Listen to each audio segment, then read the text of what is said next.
Amazing Art Expo. We're doing a Harry Potter series the next 3 days. We're doing 3 Harry Potter villains. Today we're doing Voldemort. Tomorrow we're doing Bellatrix Lestrange, and then that would be Tuesday. Yeah, Sunday, Monday, Tuesday. We're doing Draco Malfoy. Draco's not really a villain. He's more of a, complicated. He's kind of a jerk, but he turns out to be a little more complex than that toward the end of the story. Actually, gonna get my tunes going here. Making sure the stream is live. Yeah, it looks good. The chat's open. I'll try to check the chat as much as I can. Yo, Thiz, how's it going, man? Thanks for watching. I'll just make it easy on myself today and play the Harry Potter soundtrack to go along with the painting. Oh, there you are. I was actually just about to text you, Alexa. I'm like, I'm painting Voldemort. You better watch.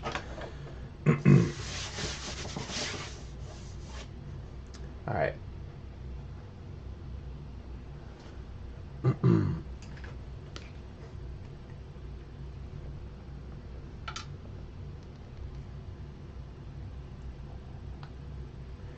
Gonna start with.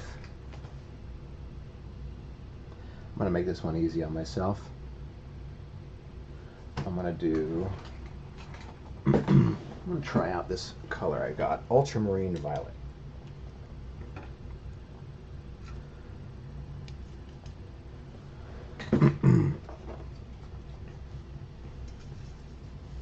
Okay, it's gonna be green up on top. I'm gonna start with my little gradient here.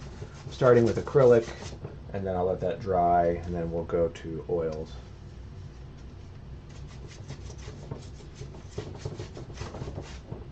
Let's lower this a little bit, and let me lock this down. So this wobble, I kind of got a wobbly easel. It's not your life-size Voldemort drinking unicorn blood, unfortunately. I'm afraid you guys might have to commission that one if you want me to actually paint it. I don't know anybody else who would buy that.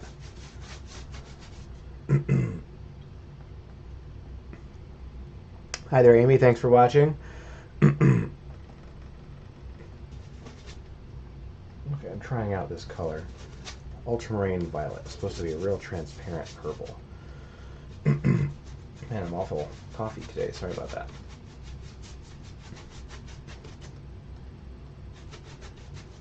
Okay, this is the first layer of paint, which never is exactly what I'm doing for the whole painting, but it's just how it works.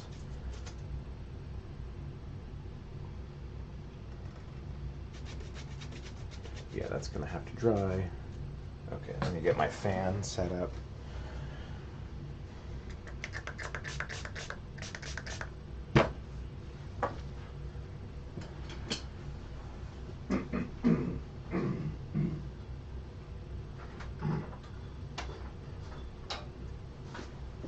I need the Vornado.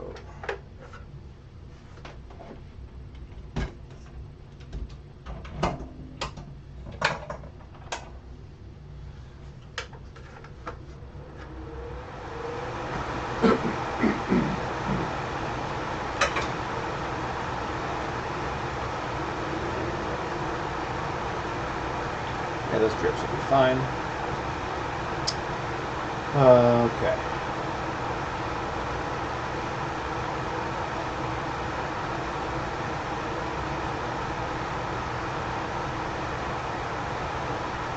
Oh yeah, we have a 40% off all of our prints at the website there. Thanks for posting that, Nick. So check out the website. You can get a super great discount on our prints right now. This original is available for sale. Just message the gallery, or the link might be there for the original as well as the prints. So check that out. I'm going to try something real quick while that's drying.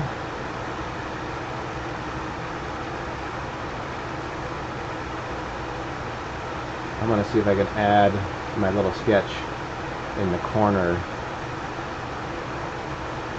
of my video so people can see what I'm working on.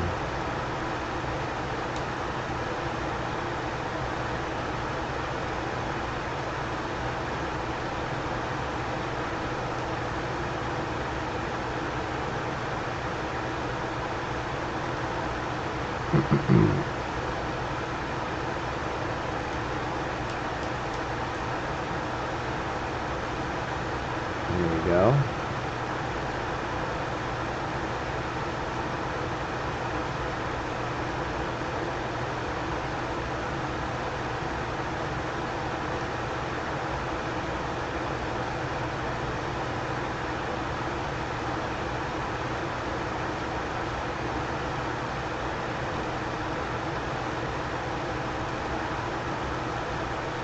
I'm going to try to add something while this thing is streaming. Hope I don't kill it.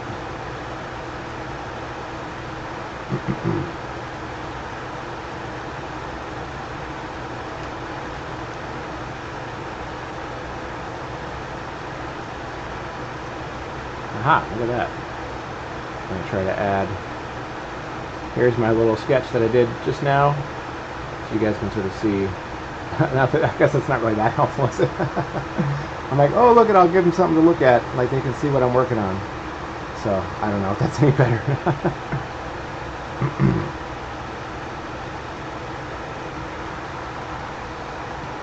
Okay, that's good for that first layer.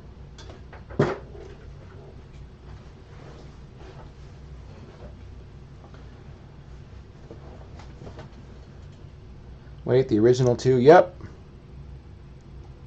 Should get Brandon to get on it.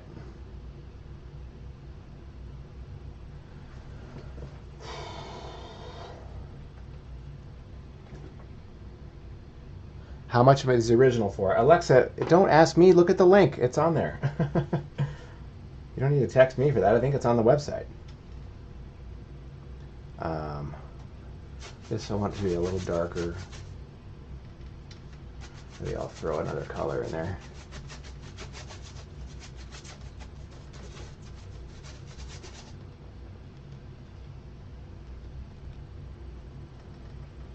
Do a little more purple. I like this purple. I've been using some acrylic paint in my charcoal sketching, and I want some more transparent colors. And I think I like this purple. Oh,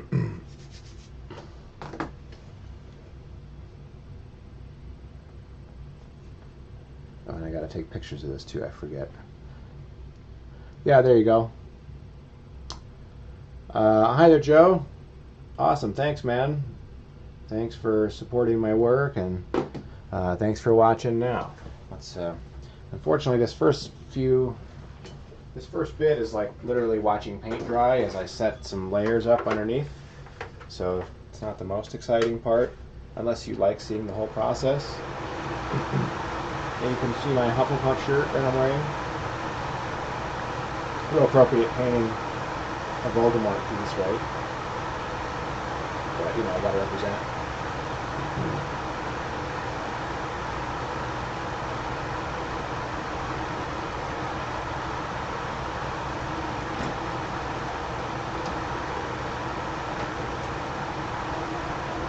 That'll be good. This.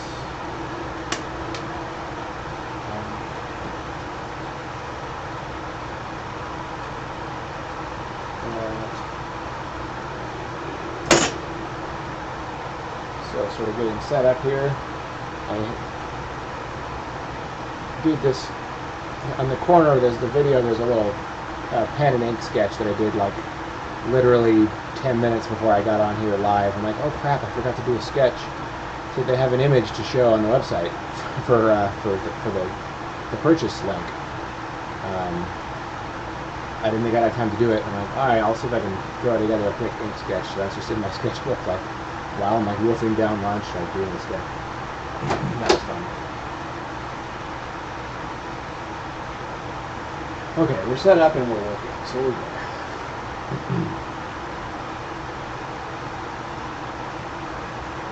Yeah, Alexa, you guys can buy it. You can buy the original right now.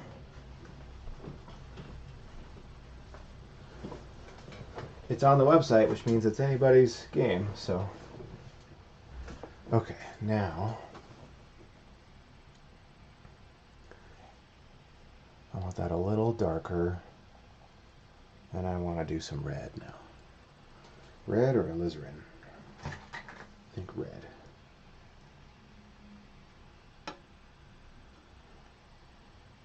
Maybe some alizarin later.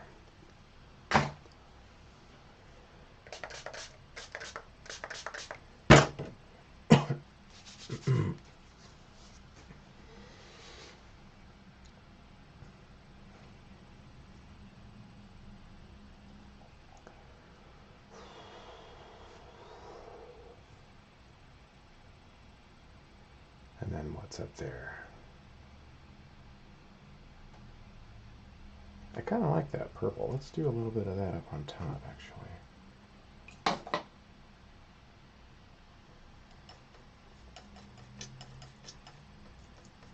Don't know why, but I think that's working.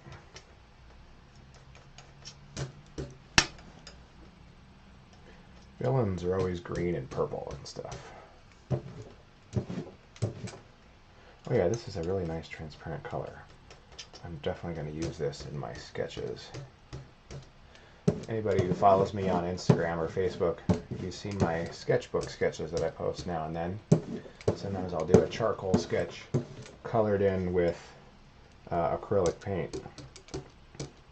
So it's not just black and white, it has a color to it. That Bilbo Baggins sketch I did last week after Ian Holm passed away was this same technique. I don't really have a good purple yet, so the one I have is too dark. But I think I like this one. It's naturally a little lighter, and I don't think it has any white in the paint. There, I like that. And then it's going to come down to red at the bottom.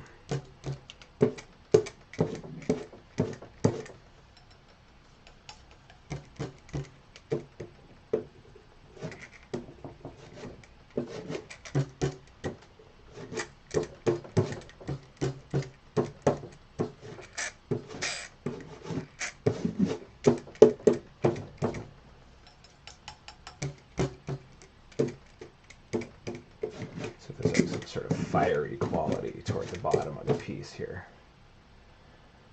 That will be really fun.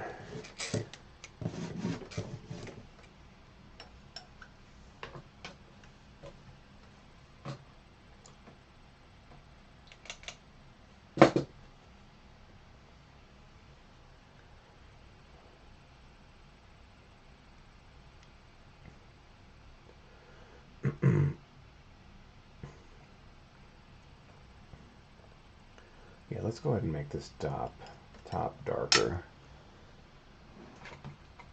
Yeah, I'll keep using this. Ultramarine violet. Where's that going there? Let's do a little more of this, and then I'll do a little more green in a second here.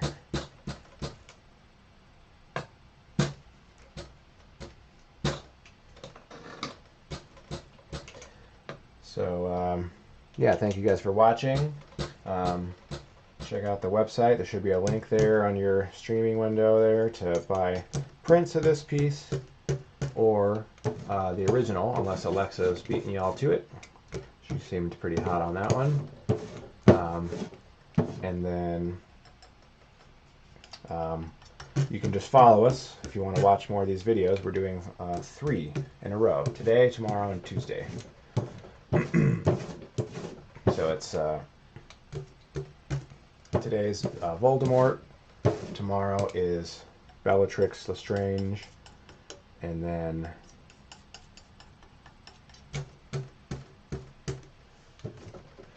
Tuesday is going to be Draco Malfoy. You know, not exactly a villain in the strict sense of the word. He's a jerk most of the time, but definitely, you know, pushes the boundaries on what might be a villain. He's a complex character who I think is very confused and torn toward the end of the stories. This is looking pretty cool.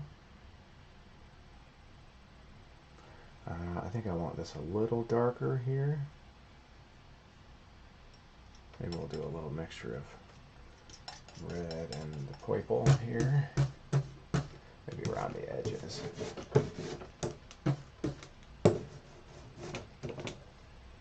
And then we also have a Patreon page if you guys want to support the gallery on Patreon.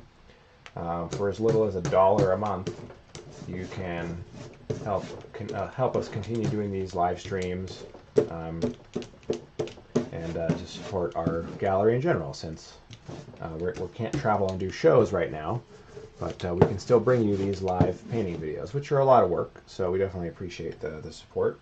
Plus, we give you cool benefits. You know, we actually have cool rewards for being our patron, not just like you know, the warm fuzzy feeling kind of reward. Like, no, we actually have discounts on all of our work, our prints online. At some levels, you can get first right of refusals for originals if you're an original collector.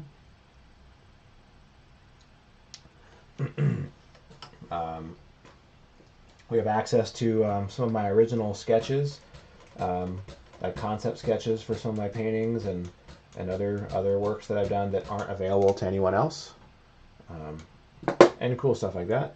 Oh, and also access to all of these live streams that I've done, so you can watch these forever, anytime you want.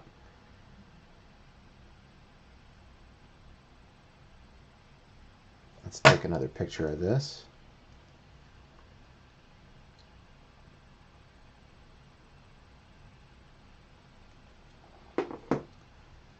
I recently got some better camera software, so you guys are actually seeing more accurate color on the painting. The camera doesn't automatically adjust the exposure and the white balance, so you're actually seeing like more accurate the colors and values and stuff, which is great. Took me a while to figure that out.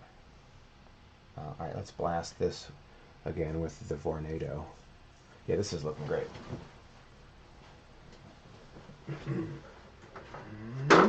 Ow. I hit my foot. The Vornado. Ouch.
Okay, let's do my little grid here. I didn't get a chance to do that earlier. Just helps me place my scene. Oh, this is drying a little more. 3 3/4, right? I have to do math. 3 3/4. Right.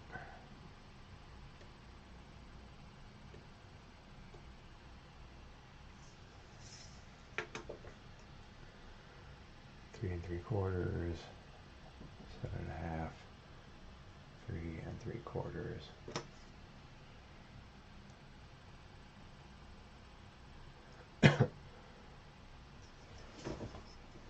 And this is 20, so that's easy.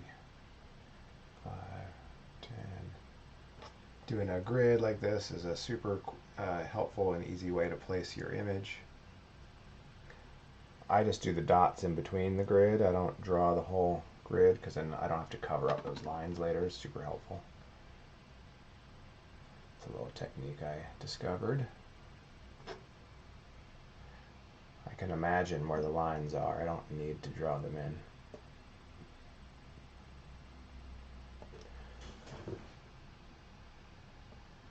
Nothing worse than having a finished painting and you see grid lines everywhere.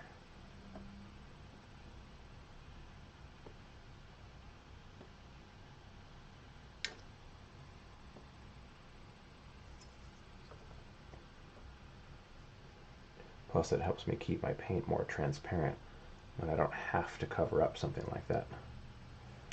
And anyone who's watched me paint for a while knows that I love transparent paint.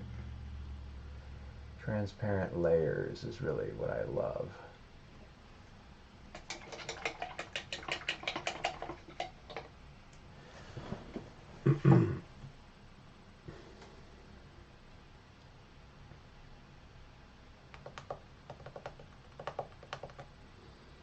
Okay, just looking and thinking here. I think I might start sketching out a little Voldy's outline.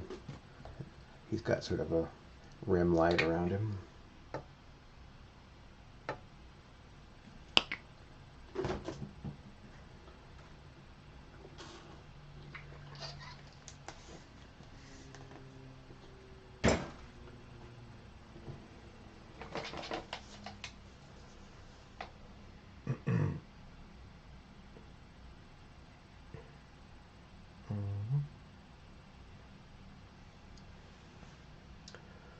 Okay, he's just off center.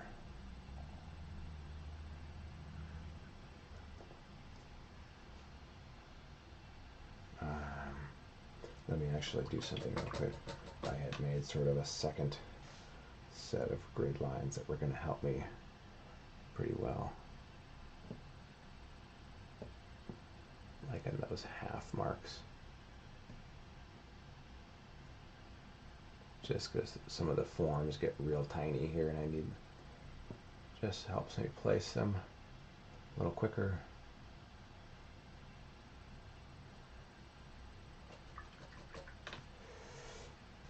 There we go.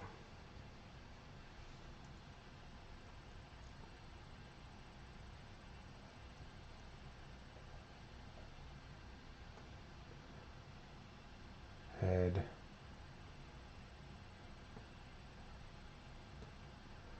That's the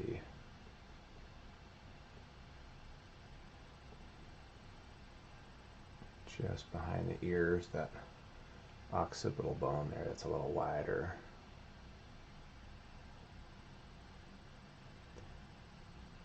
Been studying a lot of anatomy, face and head anatomy lately. Actually, I'm taking a course starting on Friday, studying with a guy named Scott Eaton, who's like one of the world's like best anatomy art instructors. So I'm really looking forward to that. It's a 6-week intensive course. And on Monday, I have a 1-day course I'm doing with Daniel Bilmes, who is also a brilliant portrait artist. Teaches at the LA Academy of Face. It has, it's LAFA, LAFAA, and it's not just the Academy of Fine Art. It has to do with like portraiture and faces too. I forget what the acronym stands for, but so I'm studying a lot of portraiture and facial anatomy and stuff,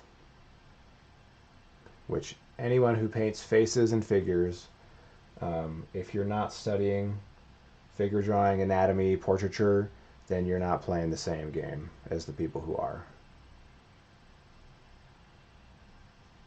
You'll, you know, you're kind of always struggling to catch up. Studying portraiture and anatomy and stuff is just like, I mean, absolutely crucial if you consider yourself a, you know, figure artist or portrait artist. You paint people, you need to study people. There's a ton of resources out there to do that. I study with individual instructors as well as read a ton of books, and I take online courses like this when I can. There's a ton of free stuff out there. There's a ton of really great paid material. But you know, if you're working on a budget, like a lot of artists are. There's a ton of really great free resources out there. One I recommend probably the most is Proko.com, Proko.com. He's got one shoulder up, kind of. So yeah, that's right. One shoulder will be up a little bit.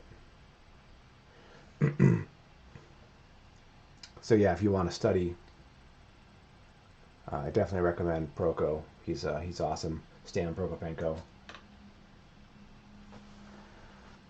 What's up, Brandon? Did you guys buy this one yet? Alexa's gonna have a fit if someone else gets it, I think.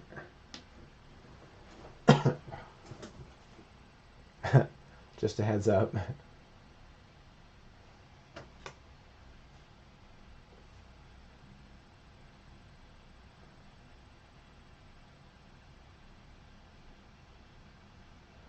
And where's this? The old death stick is about there-ish.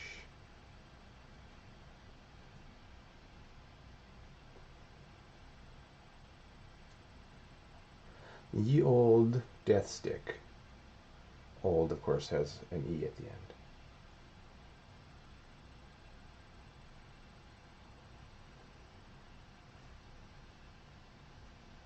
Okay, that's where some of those wrinkles start. Yeah, good.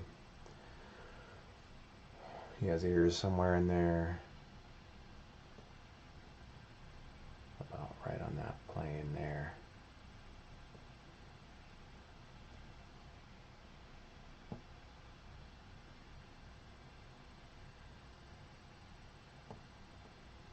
And there's the jawline. Yeah, great. Hi there, Ike. Ike? How do you pronounce that? But thanks for watching. The skull will be back there for the dark mark. I don't really need to mark that in acrylic at all. I can do that later with my oils. I think I would like to paint him in a little better. Let me get, smaller.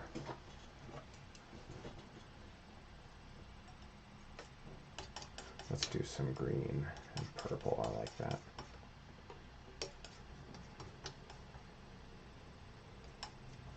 Yeah, I like this purple color. Lets me add purple without making it so freaking dark. There's my dioxazine purple. And it doesn't have any white in it. It's a pure pigment. Which is just really great.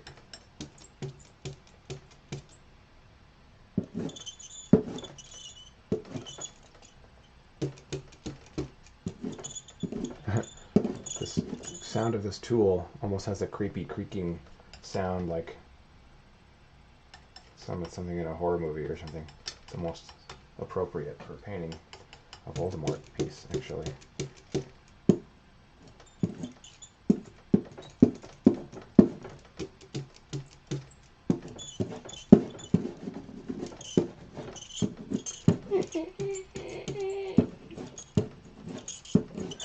That's pretty funny. Alright, I might need to darken some of those cracks a little bit. I don't want them too prominent. I want to darken his face just a bit more, because there's a great core shadow.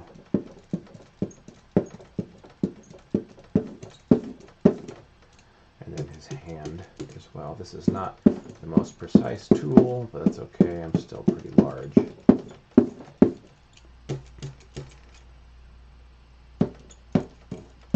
That's pretty dark there.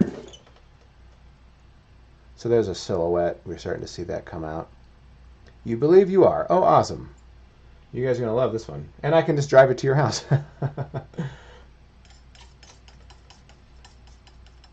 We don't need to ship it anywhere.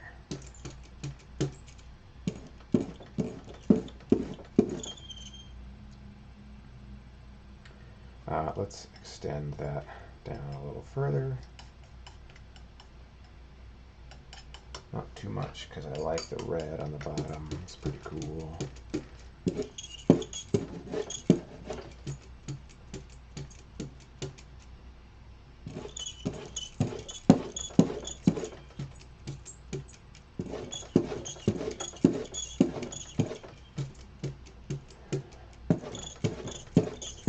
really is, I'm painting 80% of the painting right now. If I can get this stuff right, then all I got to do is add the right details in the right spot, and the painting is done.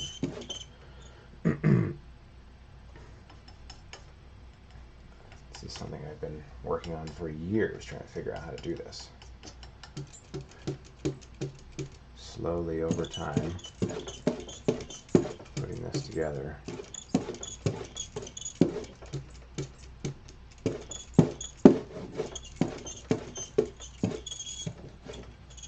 I gotta oil this thing or something. Aaron, how's it going?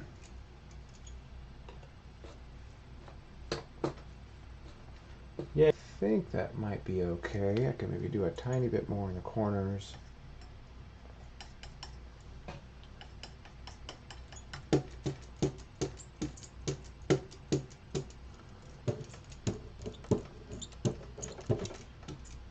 But this is about getting done for the underpainting. I'd like to do a little less of that crackiness there.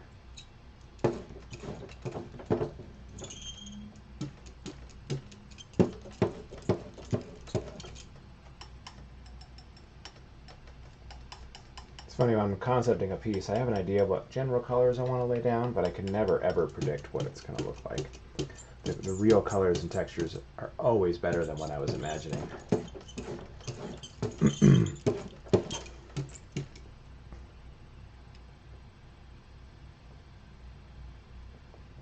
Yeah, I like that. It's looking good. Looks amazing. You're obsessed with Harry Potter. Awesome, me too. You're in good company. I'm currently reading them in French, actually. Just because I'm studying French, and it's still a great story, and it's really helpful to read them. I'm reading books that I'm already very familiar with, which is helping me very much learn the language.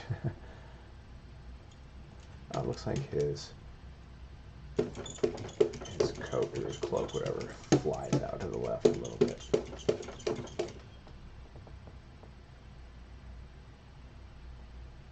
Yeah, that might be good for what I need. I mean, maybe I could do a little darker where the skull is up here. You guys can see in the corner there's a little sort of a sepia-toned ink sketch that I did like 10 minutes ago, or 10 minutes before I started working on this piece. Just so I have something to post online as our sale image, like here's the painting, you can buy it here, like we needed a picture of something. So I'm like, oh shit, I gotta do something. So let me do a quick sketch then.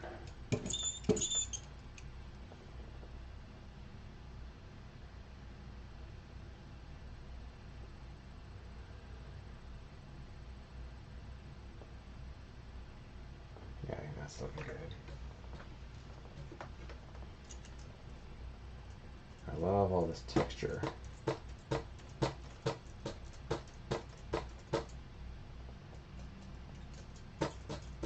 Just kind of clean off my tools here. If you're working with acrylic, you got to do either keep everything wet or keep everything very clean, or it will all get ruined.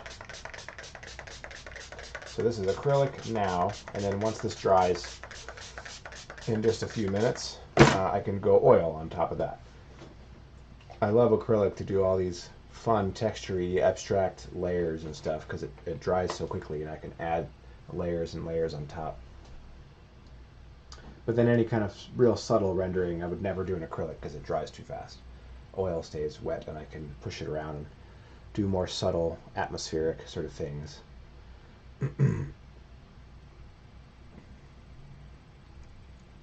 Yeah, that might be good.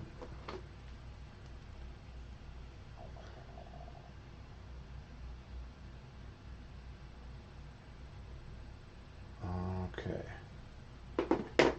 Yeah, that's a good underpainting. Cool. I'm going to clean this and get my oils out.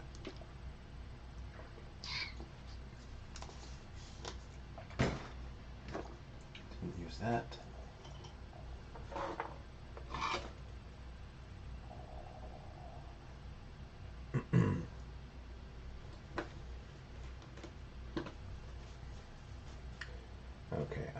I'm good, right? Sometimes I want to just double check before I really put everything away.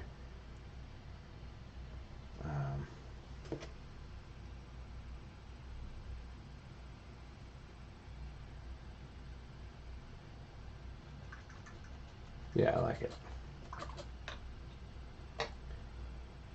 Okay, let's clean this up.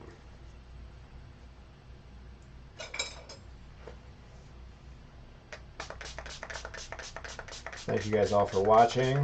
Please follow us on whatever streaming service you're watching. If it's Facebook or Twitch or Picardo or Periscope or YouTube.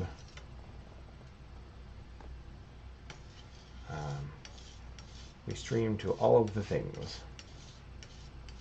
But follow us if you want to see more of these videos. And plus, since I'm doing 3 Harry Potter pieces in the next 3 days. Today is Voldemort, tomorrow is Bellatrix Lestrange, and Tuesday is Draco Malfoy. Every time we do our shows, when we would do a traveling art show at a city somewhere, I had so many people, almost exclusively girls, asking when I was going to do a Draco Malfoy. Because apparently the ladies love Tom Felton. So I'm like, alright, I guess it's time I did a Draco Malfoy.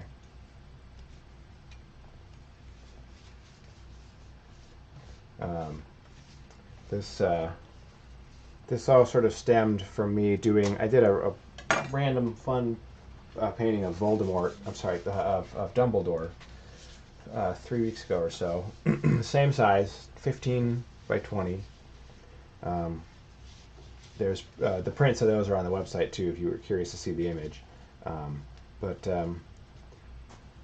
did that piece, and it was a fun, quick little portrait study.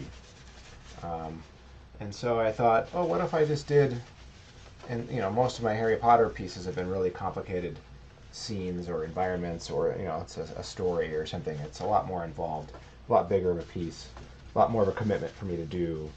So I'm like, oh, what if I just do a fun, like, one-day portrait study of a character? And that way I could do a whole series of characters without really needing to sit there and concept some complicated thing. So that's kind of where this came from. So I'm like, okay, I'm going to do a whole series of characters where it's only like, 1 day's worth of painting and a quick concept. Sometimes I could spend weeks figuring out a concept before I do a painting, and the painting takes me a week, So I'm like, okay, what if I could do something quicker that would give me some more flexibility to do a lot more pieces and a lot more characters that might not otherwise make it into a piece. So I'm like, okay, I'll just do a portrait series.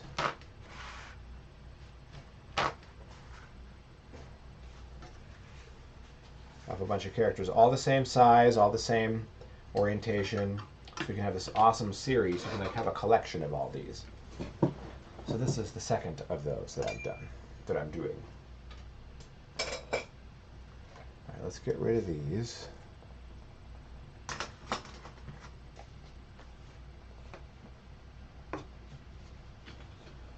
I'm going to dump this water out real quick.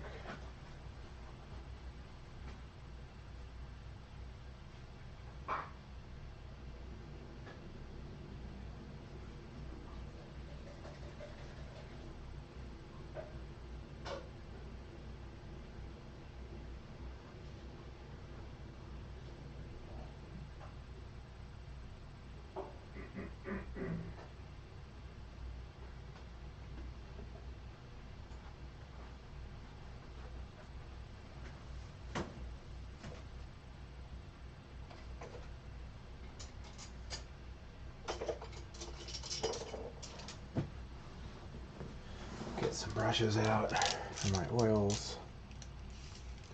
A very different setup for my acrylic versus my oil paints that I do.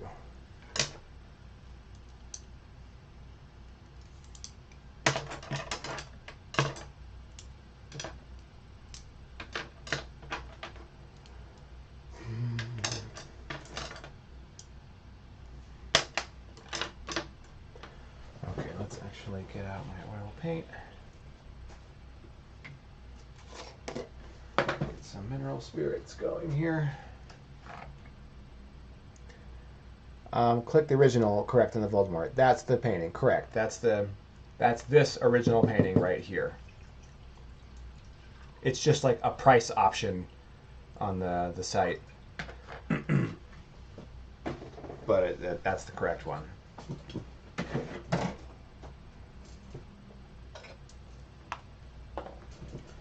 Okay, and this is drying. I got my fun little paint keeper that I made here.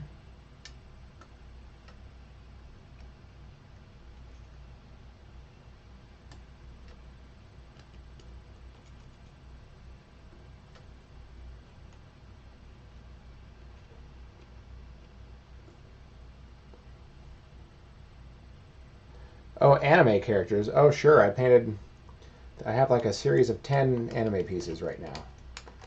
I did those in the last couple months. Some contemporary stuff. I did some classic Studio Ghibli stuff. I've done a whole array of anime stuff. So definitely take a look. And if you have any requests, I always do commissions. So you can always, hit us up if you want a specific one I haven't done yet. Thanks, Nick, for catching that. Hi there, Mimi. Yeah, these are the starting colors for this piece. This is the underpainting. So these colors will definitely show through the finished piece.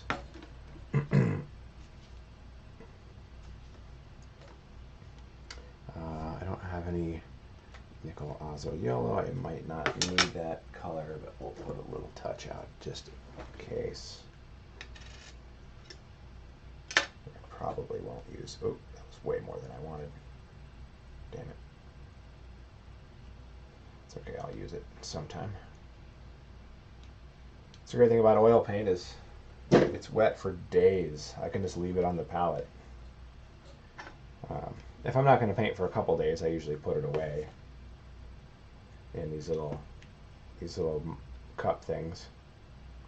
These are like what you put like model paints for like cars and air.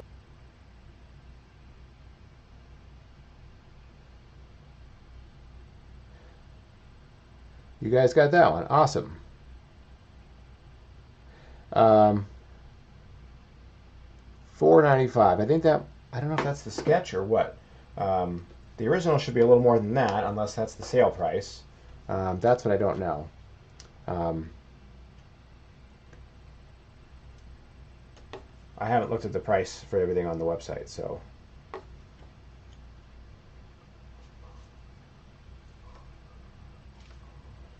If you need clarification, you could just message the gallery on my Facebook or anyone. It's Nick who's there answering, so he'll get it right away. Nick, I think Brandon and Alexa had a question about the price of the original there. They just bought something. I hope it was the original listing, so you might want to check with that.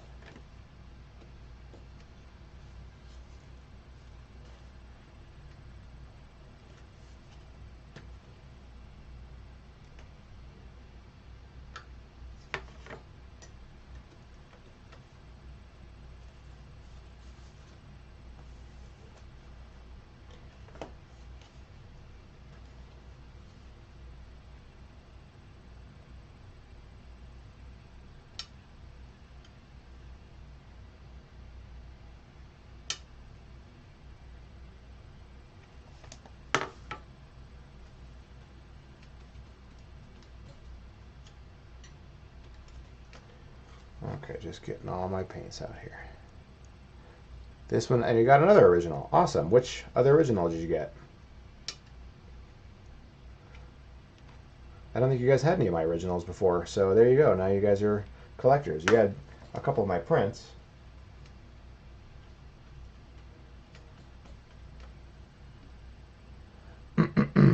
Nice.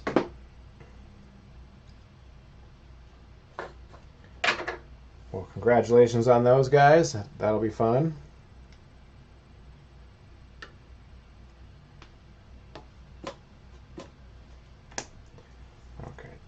more left meridian. Definitely need more of that. And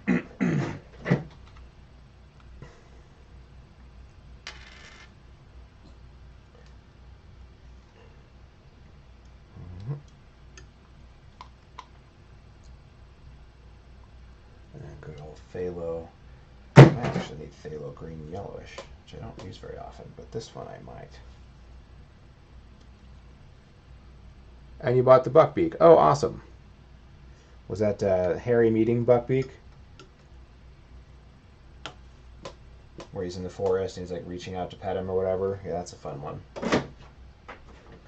Yeah, I might use phthalo green yellowish today. This is a rare color that I don't use often. But I got a lot of green in this piece, so it's kind of, I think it's going to be essential.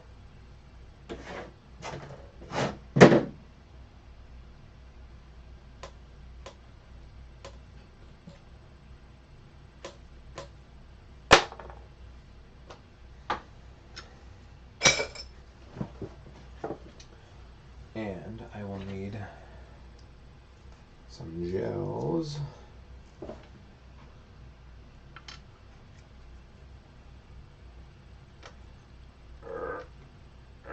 Into the tube for that one.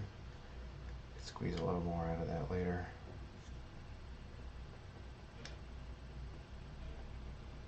Come on. Put the cap on, you jerk. There we go. Awesome. Well, congratulations, guys. Very cool.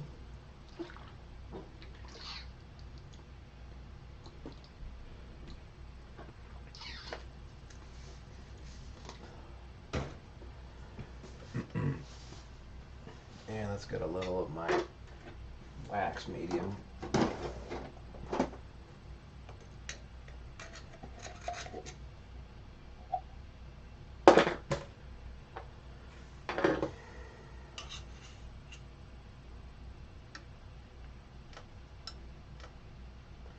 That should be good.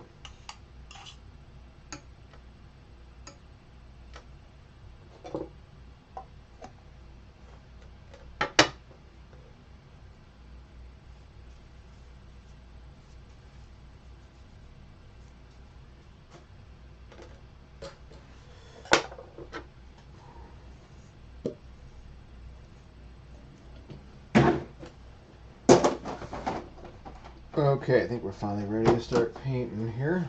So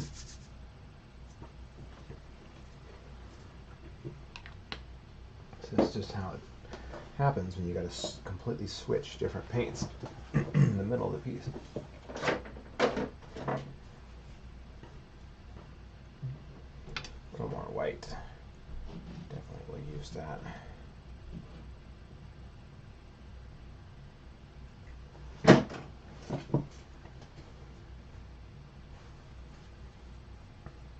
It's her birthday. Ah, well, happy birthday, Alexa.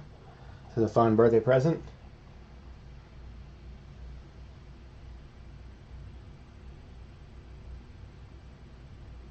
Yeah, he's got a little bit of a twist there, even.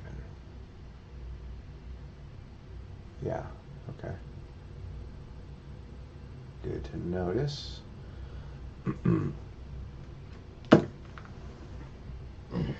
Got my telephone.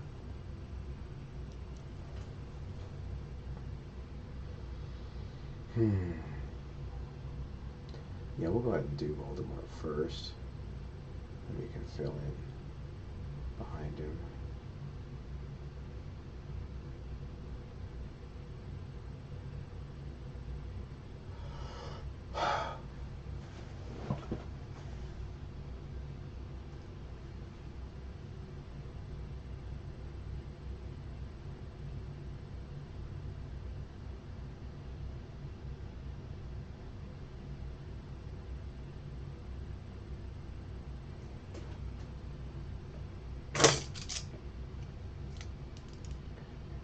Fistful of brushes. And that is right there, yeah. I could start with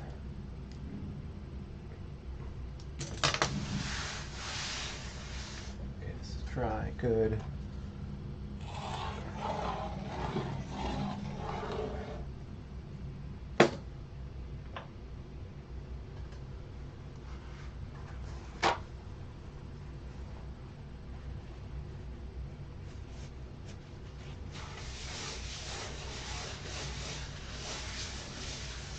Put a little bit of grease on this thing.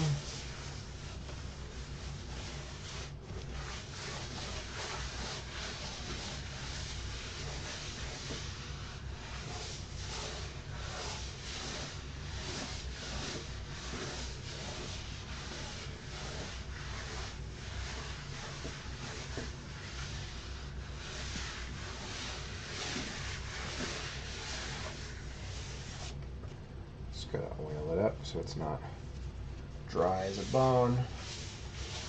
Lets my paint slide a little better on here.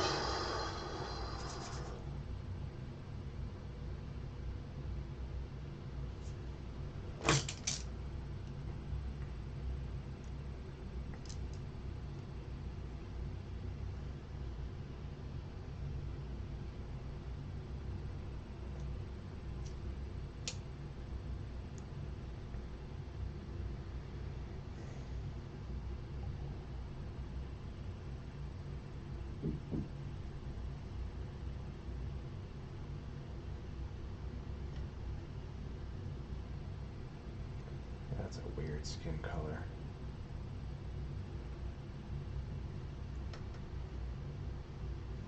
A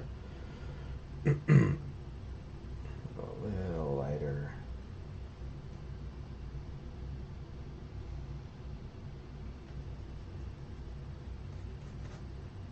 A little more green. Yeah, it's too yellow. I need more green. Blue on that.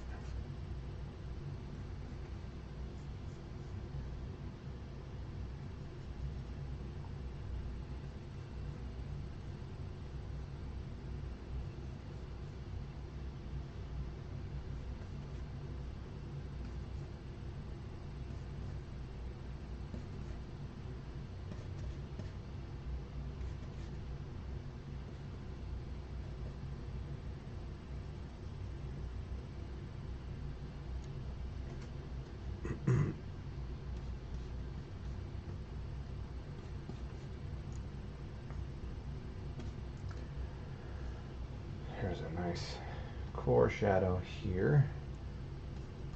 Nice dark green. There's those knuckles. That plane comes down like that. There is some red mixed in there too. Where's that sleeve? It's about there.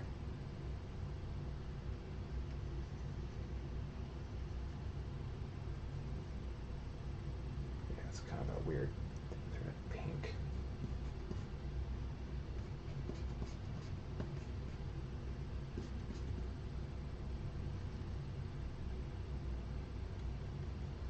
Okay, a couple of fingers.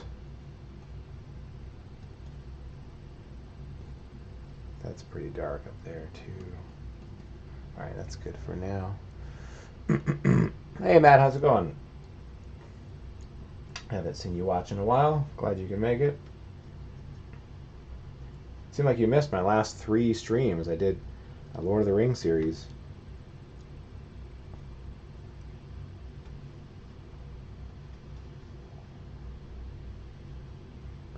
Alright, there's a hand. That is pretty dark.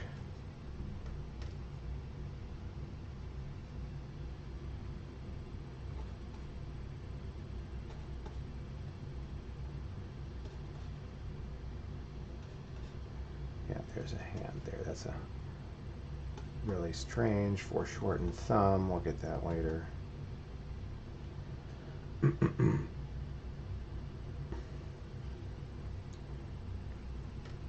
This dark purple is sort of here too on his neck.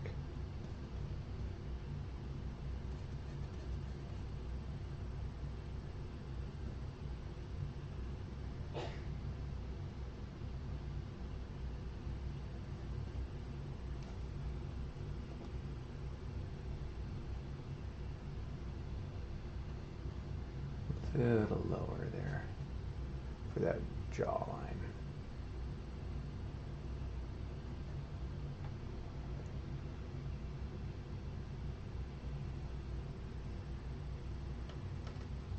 Place that mouth here.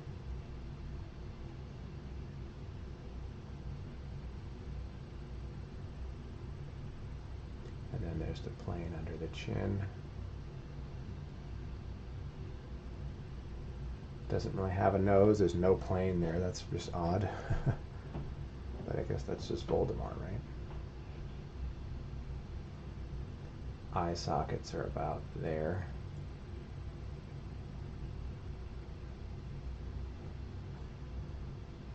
Eye orbits.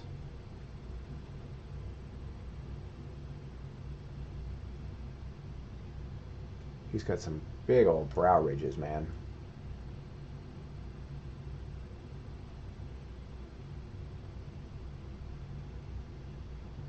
Those eye orbits come out. He's pretty much looking right at us.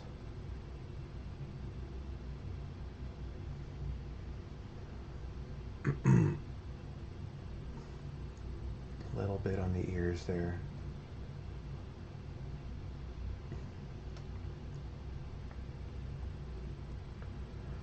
I like how his fingers are a little darker at the ends there. Normally things like that would be pink because there's blood and light passes through it, but I feel like maybe he doesn't have any blood. So the color rules don't apply to Voldemort, apparently.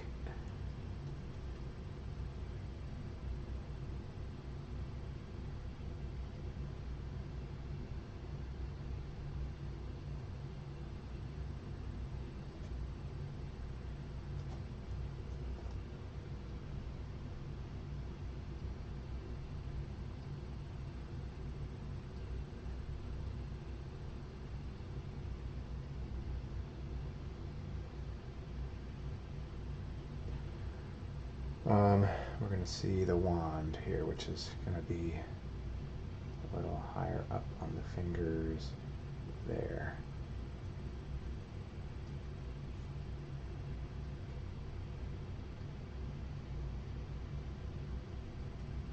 Just make sure that's a straight line.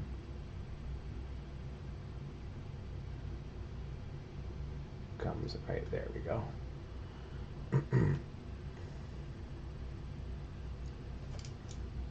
That's not a straight line. It's totally crooked. It's okay, I can fix it. Okay, let's look at that for a second.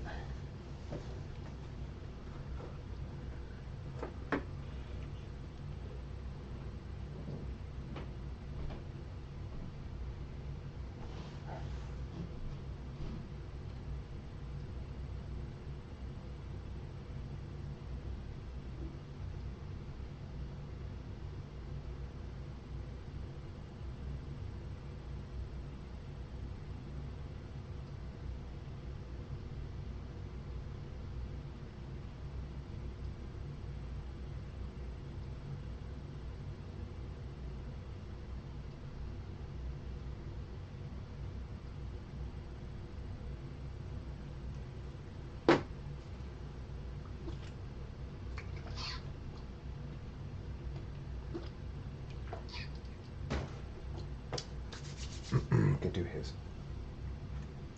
cloak. I want a bigger brush for that. Let's get some. I want some thinner medium for this. So many mediums. This one's going to be, I think, dark green purple. Like really dark green purple. Nice. Yeah. A little more paint. It's too much medium.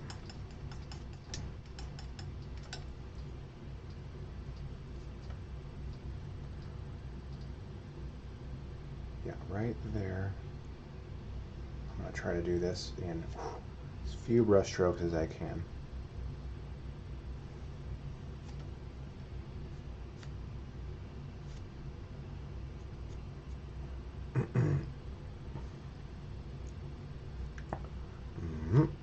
Because that will be really great to have some flowy brush strokes coming off of this thing.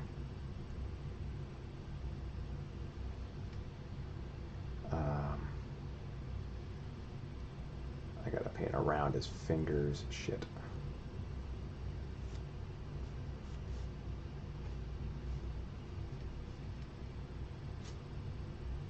Let's get some more of that going. That's a nice color. That worked really well. A little more than that.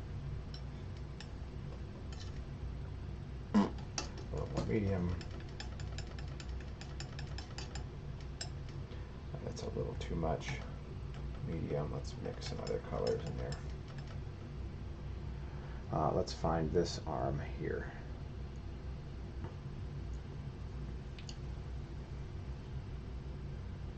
Nice. There's underneath, there's the elbow. Around his chest, and then there's a sleeve, and then there's that. One nice stroke. Here's this, here's another. And right down the center, there's one that fades up to this.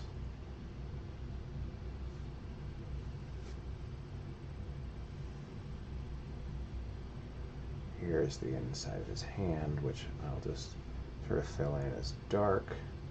You can clean that up later. Now I got the inside of his arm here.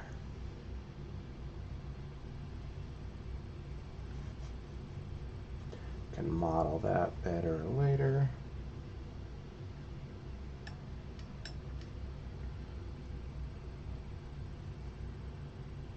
All the way up to shoulder. And that's when it wraps as he's turning just a little bit.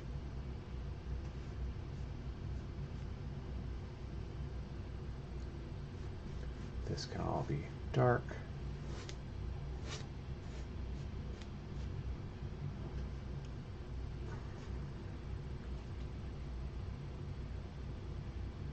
Original Voldemort is sold, apparently. Well, we still have prints available.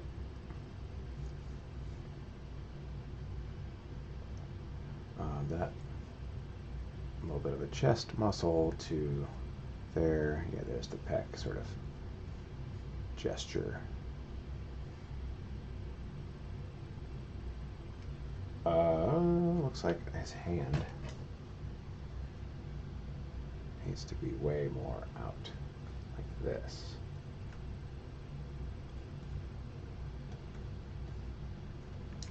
And then this wrist is a little thinner.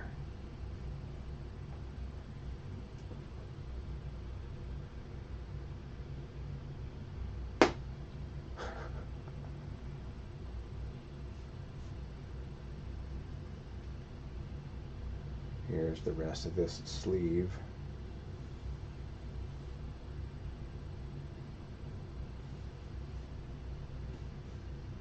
And he's got some sort of cloak more blowing away this way.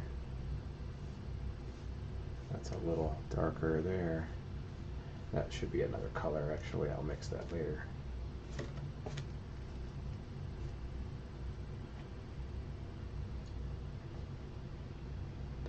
Okay, that's an awesome looking cloak.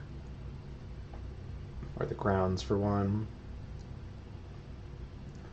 Okay, let's...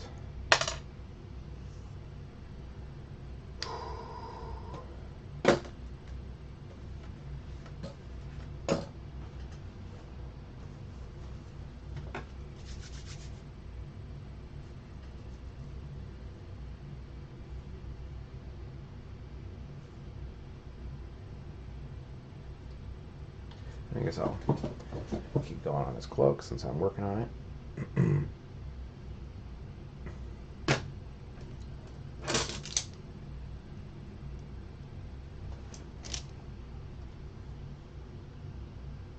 Clothing is always fun to do. Alright, this is dark, but it's not as dark. And I'm going to use this less medium now.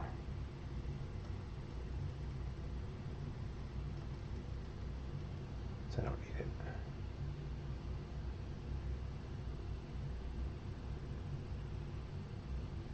There's a neckline, and it kind of wraps around his neck, the collar there. This side's more in shadow than the other side.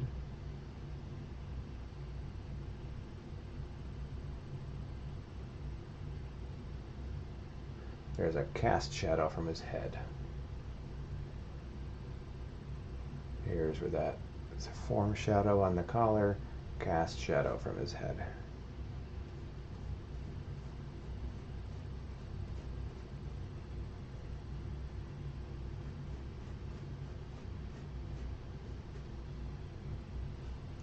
It's a little too much for this. That textury, cracky stuff, I can soften that up a little bit.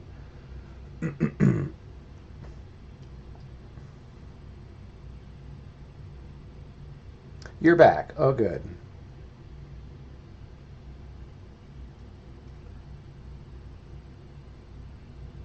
What did you call me, Monsieur Squint? Because I'm squinting. That's what you do as a painter. You squint. Ah, makes me look like an old man, old geezer. What? Who said that? I can't see you. Get off of my lawn. You damn whippersnappers.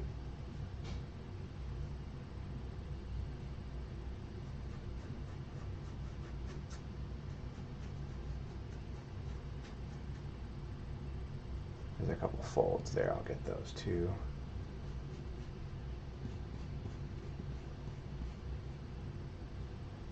This is definitely a fold that continues there.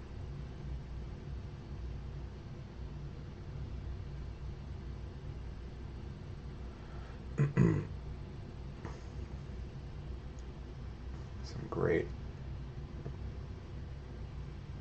bend wrinkles there. That wraps around. Now we start to see the cylinder. We'll do some Viridian right here.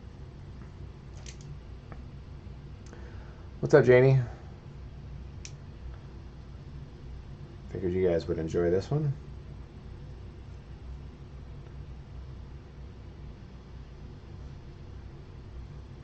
Everybody loves Voldemort.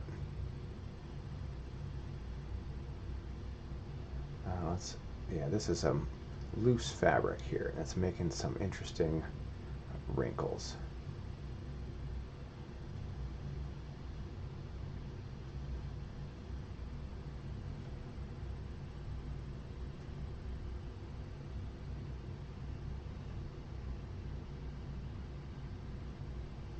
Oh, that's actually a cast shadow here by that fold of his cloak. That's interesting.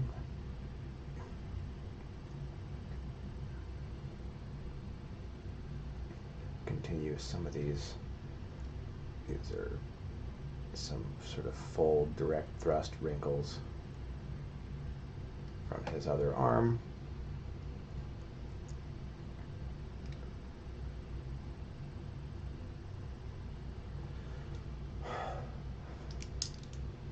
Let's do huh.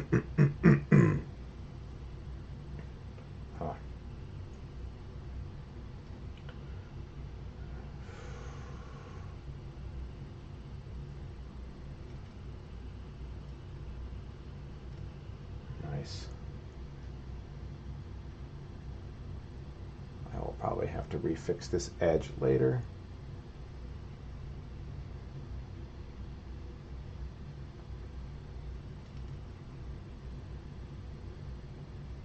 It's all right though.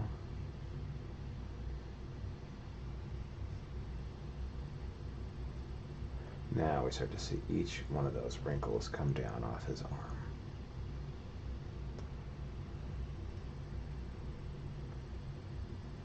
Nice big wrinkle there.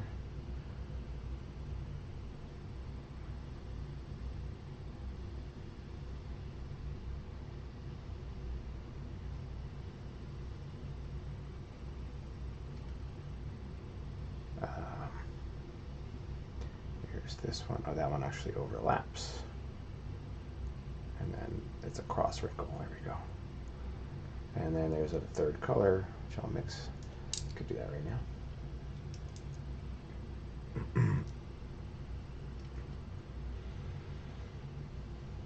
That will be a little bit of phthalo.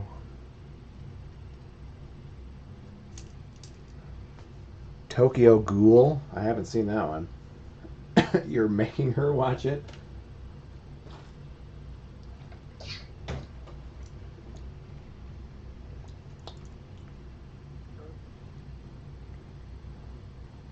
that's right above his arm there. And there's our second color.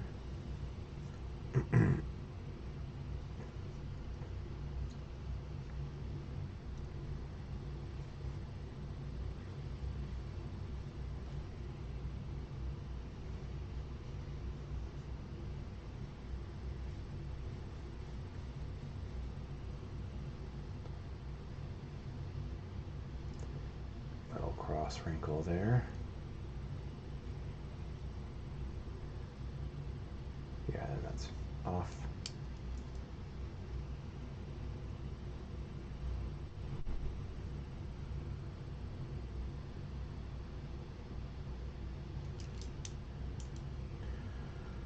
Cobble, nice. This is like shiny. No, this isn't a shiny material. Some kind of a thick wool or something, I would imagine.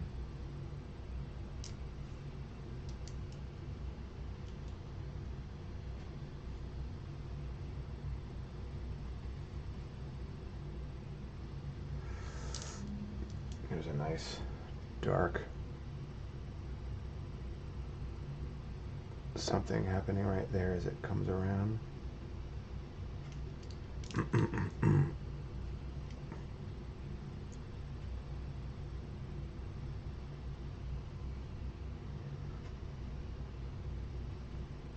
then this comes up to meet this one. There's a nice cylinder.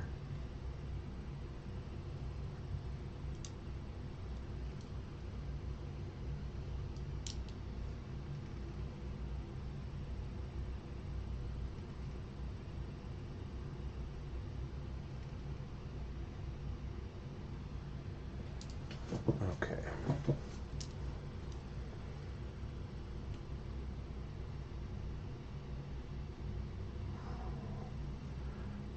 Every single one of these little folds is a one specific brush stroke. Alright, now this is a lot lighter up here.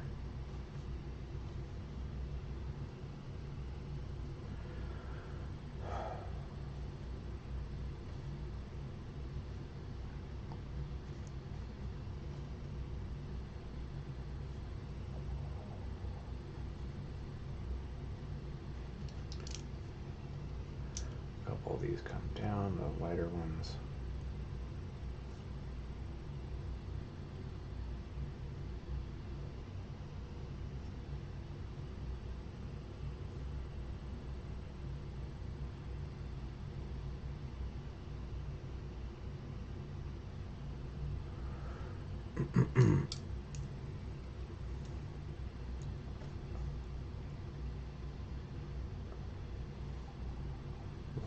Light in there,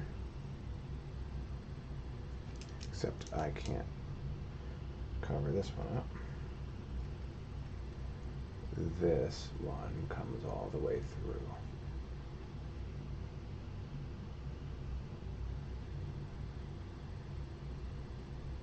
Yeah.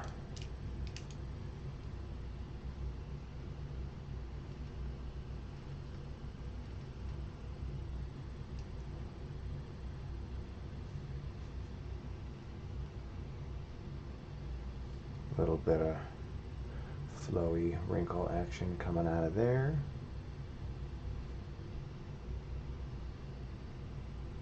And it's a little darker here.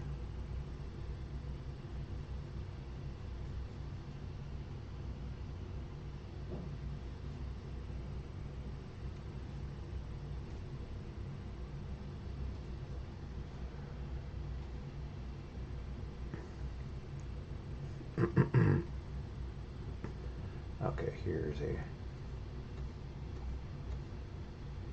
form shadow over his chest. That's actually a little higher.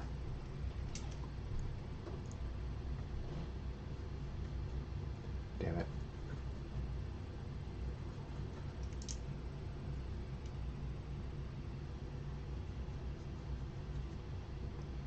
It's all right, there we go. Yeah, that's like up there. Better. Couple wrinkles sort of on this. Yeah, I might leave those. I like it. Simplified form.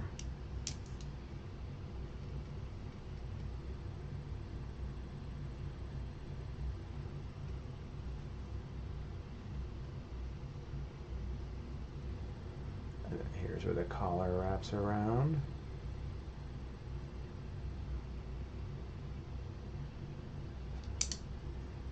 This cast shadow comes a little higher. There we go.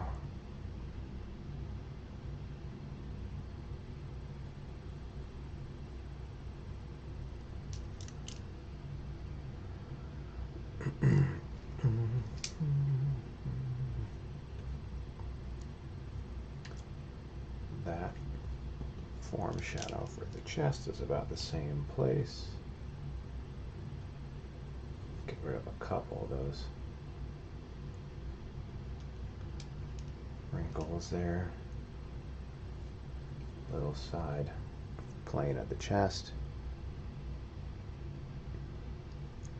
This could be way softer.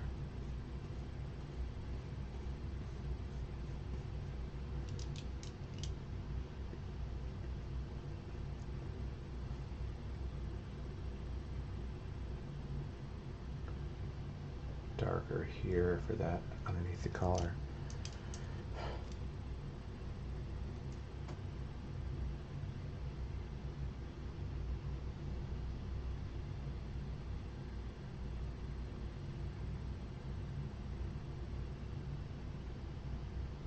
And there's the neck.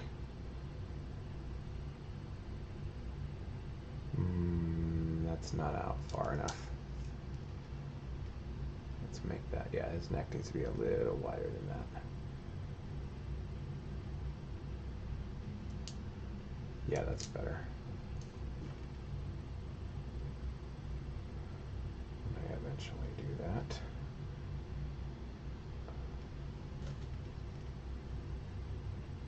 Little wider.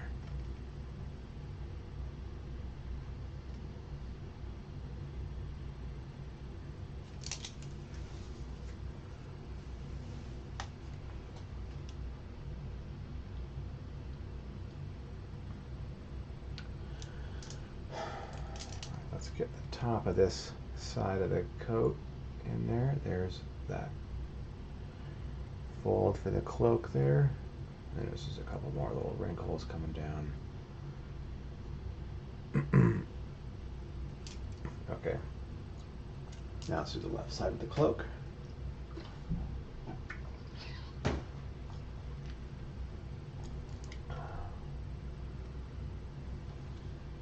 This sleeve comes over.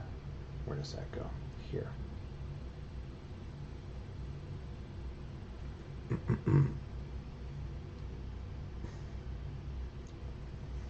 There's a couple wrinkles in there.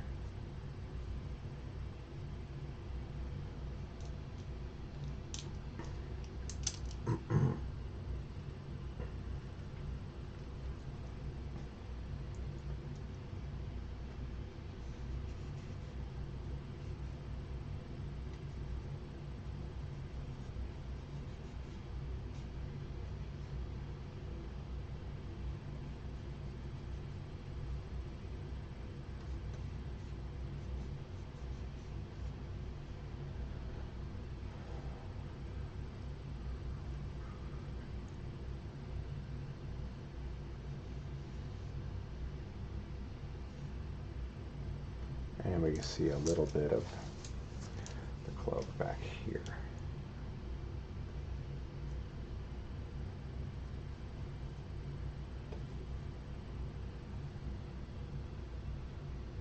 That's looking good.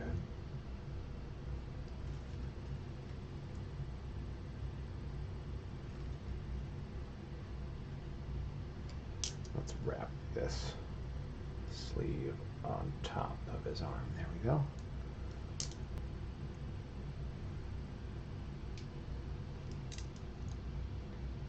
Because I could make it really dark. Oh, I could probably just use Viridian for here. That's a little too green. A little more blue.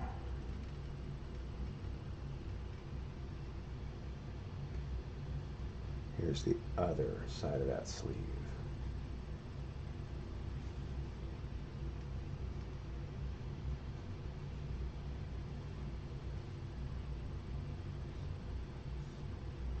Cool, now I got some depth to this dark because it's got a couple colors in it.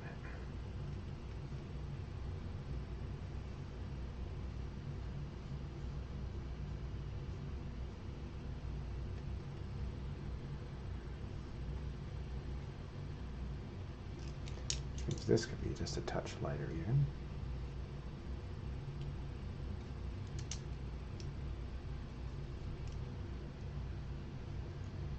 Kind of like leaving this as it is.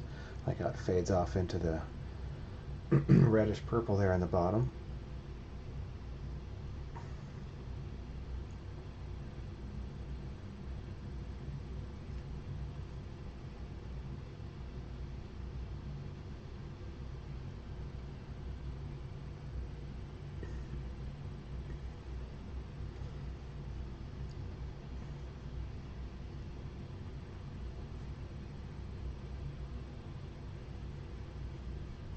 There we go, covering that elbow.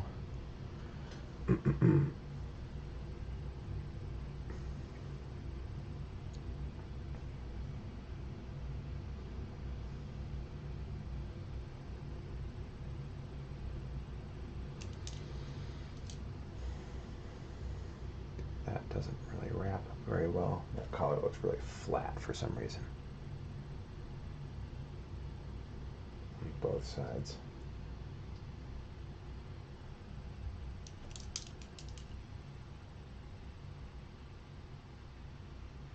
Just needs a little bit of transitional color to round that out. And maybe it needs a plane on top.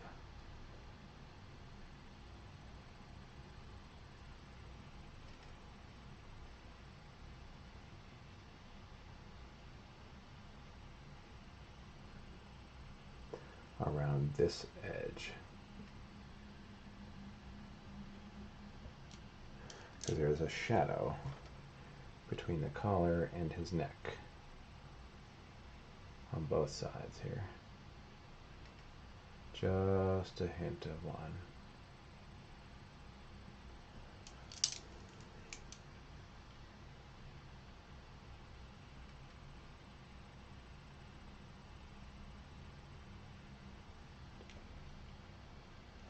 Yeah, I might have to model that collar once I get his head built a little better.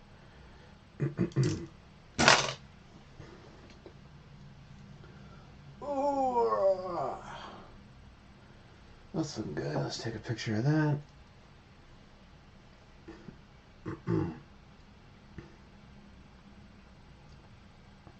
That's looking fun. Let's do maybe a touch of this dark here to give another layer to that fold. That's better. Alright, let's do his face next. Face and hands. Not bad for doing this for an hour and a half so far today.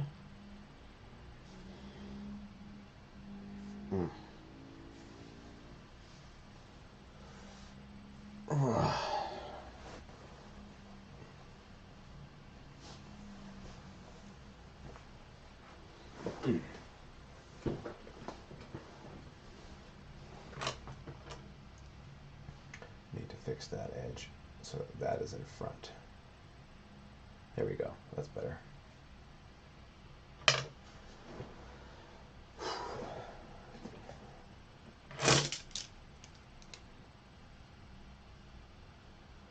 All right, this is going to be tough.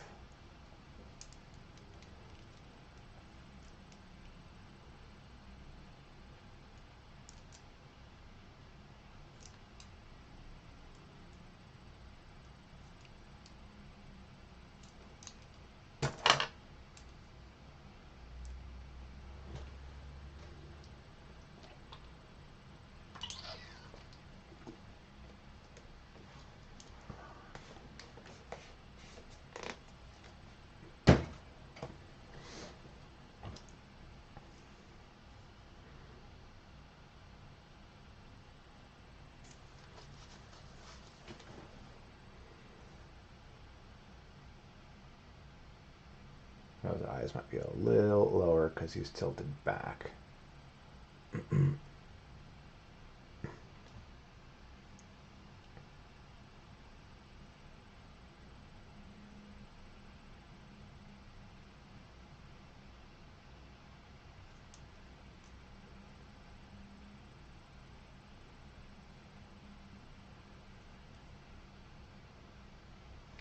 Alright, let's go a little darker on those eye sockets. Suppose I could use this one. They're dark, more red though. Alright, hang on, there's a couple bits I need to cut off of this brush because they're just, no, it's okay. Sometimes you gotta trim your brushes down if they're getting, hair starts to stick out and then it's not pointy anymore. You lose that nice crisp edge. And then you have to, as Vadim, my teacher, used to say, you can give it haircut.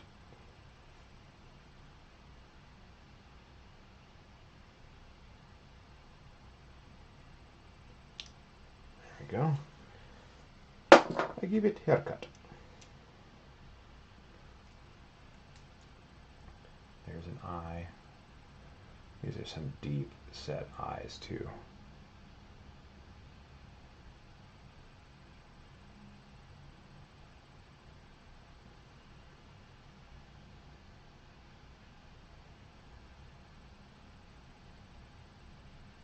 Yeah, this brush has a lot of, this is one of the ones that's like hard to do detailed stuff with anymore. Sometimes you just gotta cut off a bristle or 10.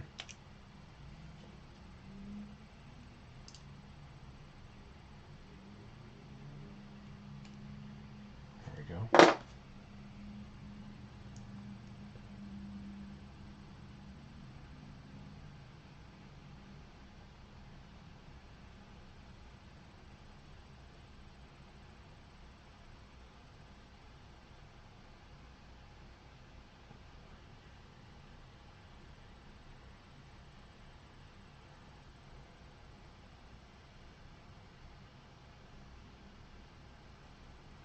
Make sure this is symmetrical. He's pretty much looking at us. His head is tilted a little bit. So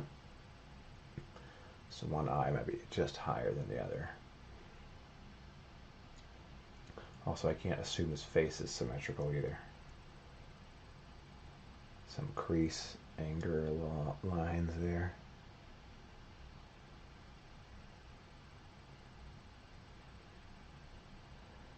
Definitely gonna see that subocular fossa there.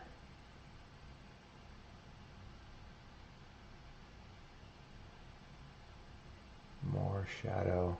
He's got some big old brow ridges.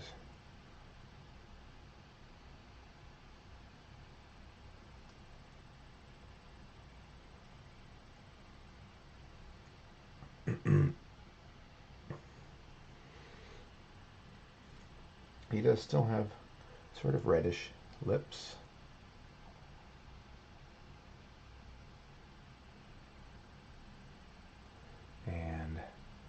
Here's the corners of his mouth.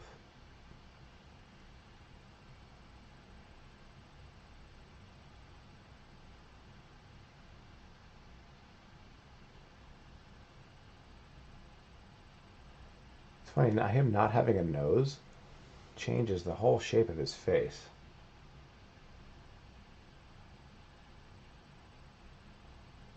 It's weird. The nose is a complex form to paint, so it's kind of nicer that I don't have to paint it. Oh yeah, there's our Patreon link. Thanks for sharing that, Nick. If y'all want to support the gallery and to get some cool benefits for patron-only people, then you can subscribe.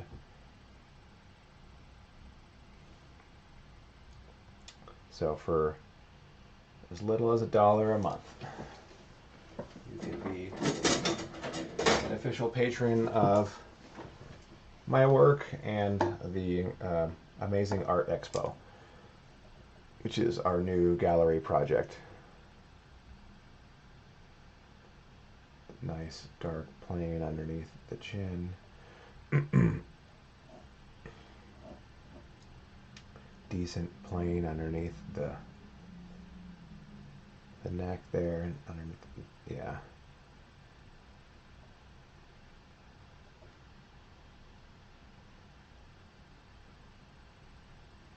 I might throw some kind of a reflected light in there too.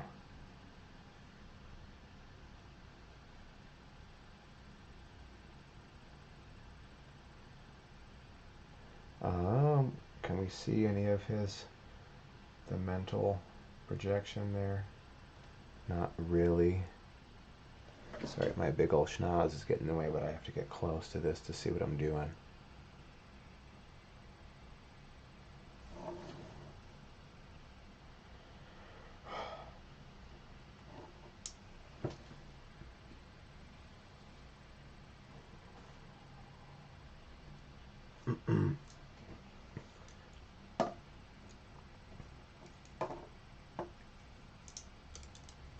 Let's go for some smaller brushes now. This is kind of a little more reddish yellow.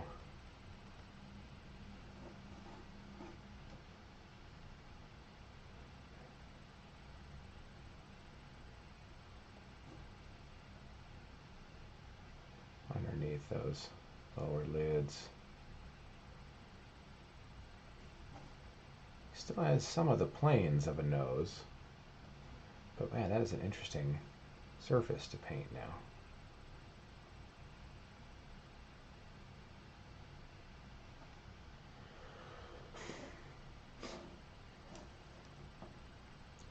Where's that color? I've already started.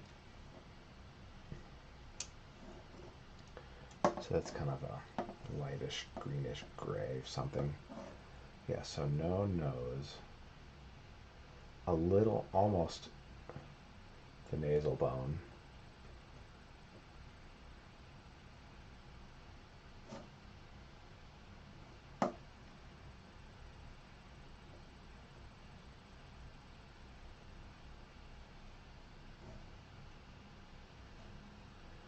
There's this side plane.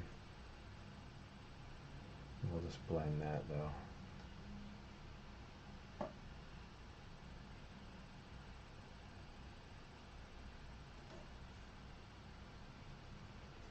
You see a little bit of pink, maybe here, but then it is a little more green, isn't it?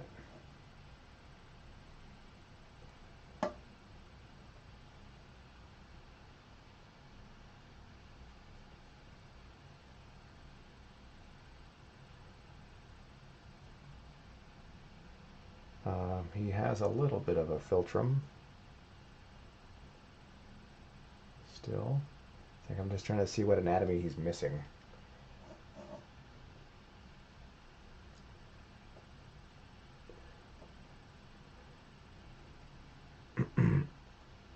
His skull in general is the same anatomy and stuff, and a little more green.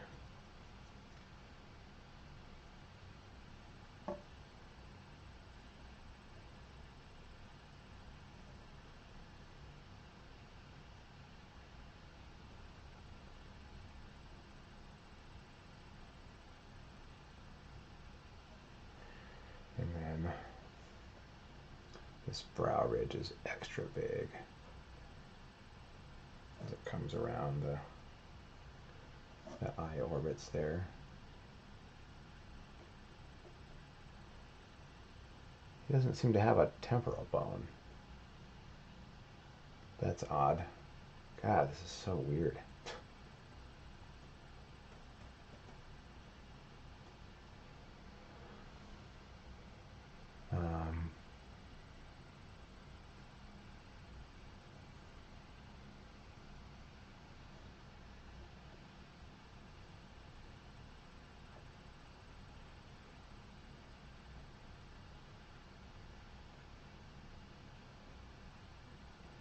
A little bit of, you see some creases. Okay, there's a little bit of a tiny bit of highlight above where an eyebrow might be. A little bit of a crease there, yeah, and that's a darker.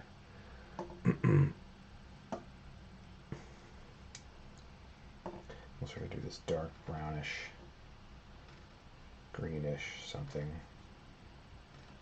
A little bit of purple in there.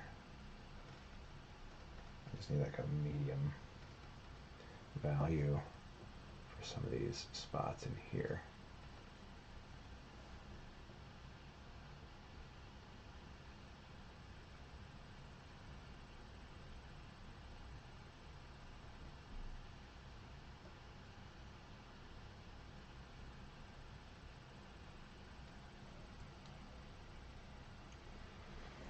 He definitely has a little bit of a vermilion border. Maybe it's a little more like orange or something though. What is? He's got some weird colors in his flesh, man. He's like greenish, grayish, pinkish. I don't know what the hell color he is.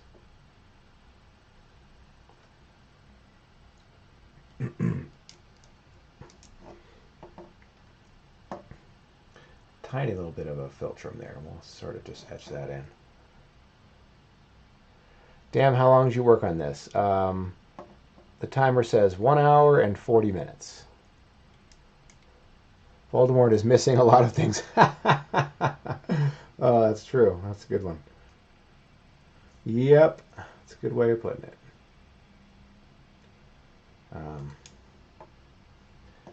This is a great, this soft curve underneath.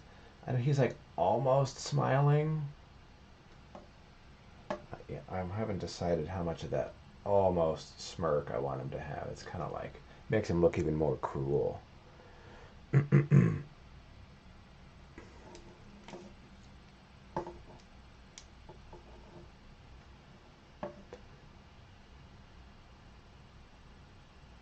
doesn't have that fissure between, yeah, that's not there at all.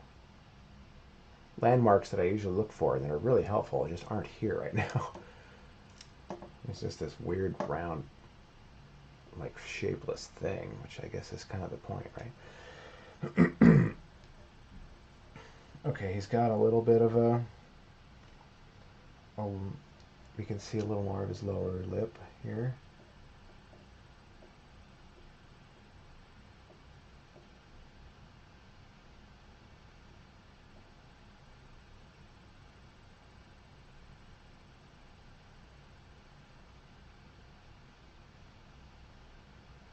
And then that downward.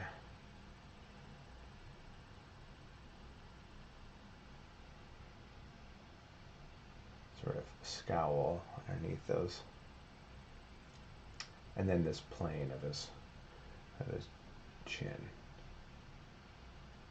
As that spreads out that way, and it spreads out that way. And a little bit of a, he's not really clenching his teeth or anything. That's pretty relaxed, I would say. There's a little bit of a shadow underneath this mouth there. We don't want jowls or anything, but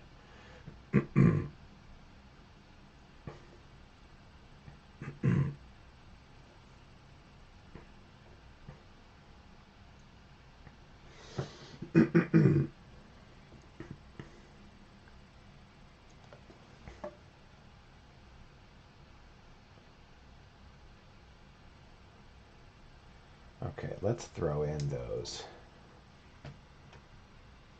slits.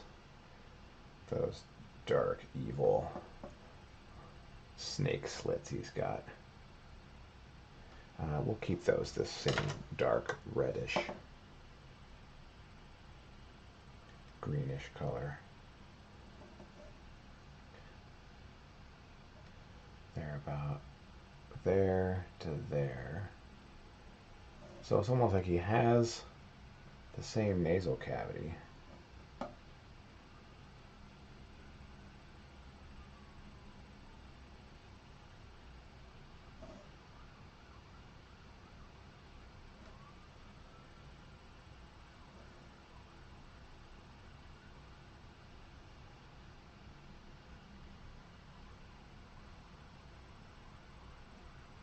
I might be getting a little too high.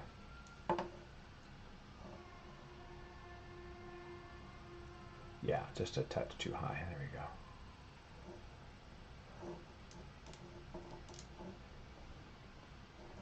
And then we can see this plane as it turns.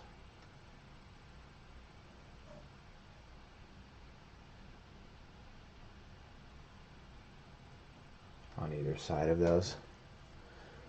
Boy, there's a wicked looking dude right there.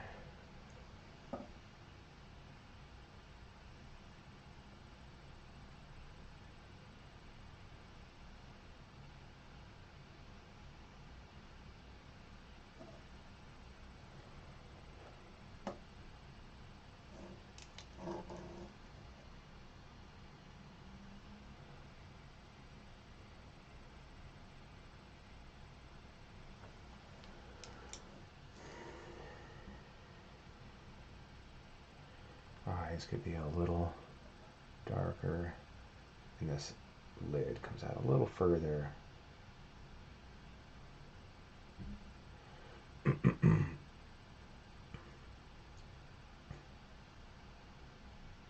might not really even indicate what color his eyes are, or just put a little tiny hint of a lid and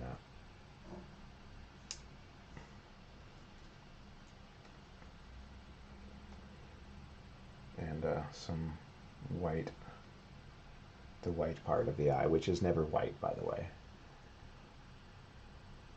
If you paint the white part of the eye with white paint, then you need to reanalyze that.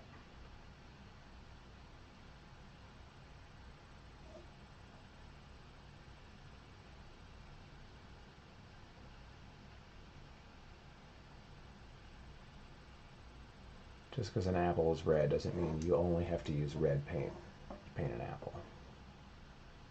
That's going to be way too light because it's the wrong brush. Damn it. That's the, yeah. This is the one I want.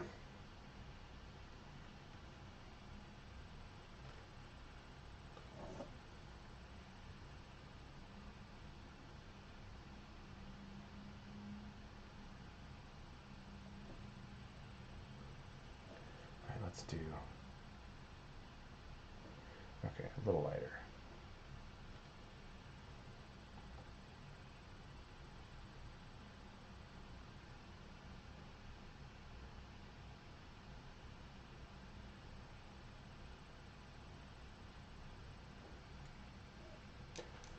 And now I need the dark again. This is a tiny little face, so every little micro piece of a millimeter counts.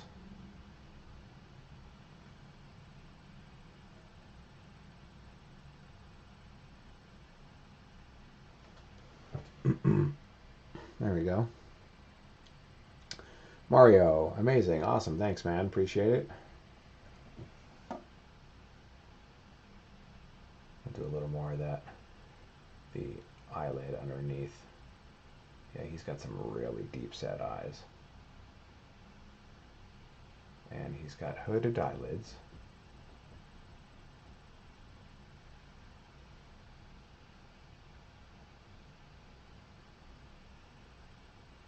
A little more intense on those eye orbits.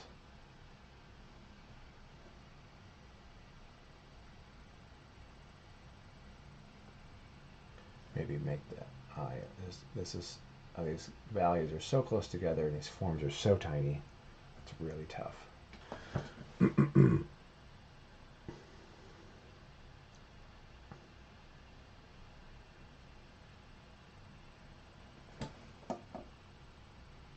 little lower there, a little lower even here.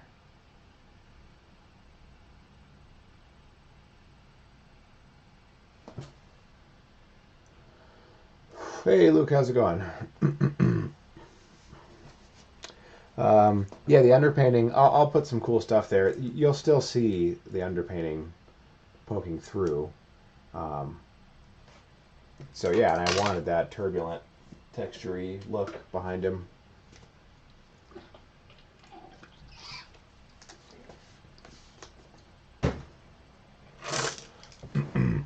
For some clouds, and then the dark mark's going to be right there. If you look in the bottom right of the video, you can see my little pen and ink sketch that I did this morning. That's going to be the concept. So we'll see a great dark mark behind him. First, we need to do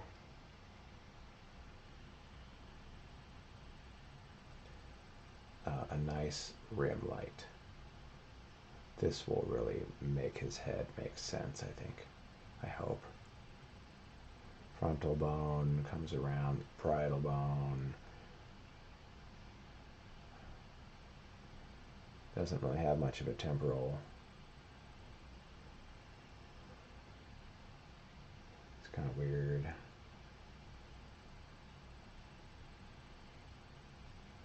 Chin. Nice rim light on his neck as it joins his cloak. And here's an ear, a little higher.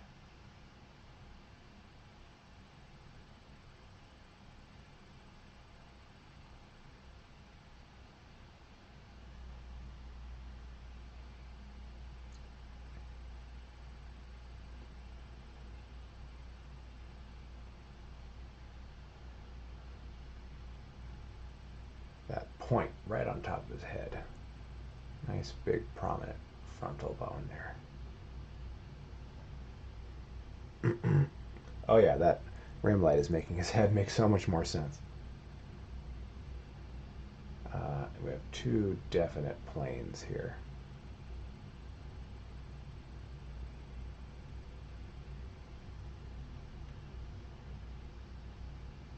And there's that ear. Just about there. Jawline pretty crisp. Meets with his neck, and there we do see a little bit of light there. Oh, that's too much. Now I gotta use some kind of this gray yellow, maybe. Yellowish green. Nickel Azo yellow is a new favorite color of mine that I discovered recently. It's a great yellowish green. It's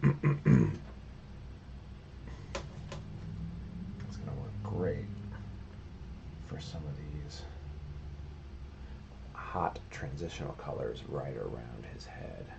These lights here.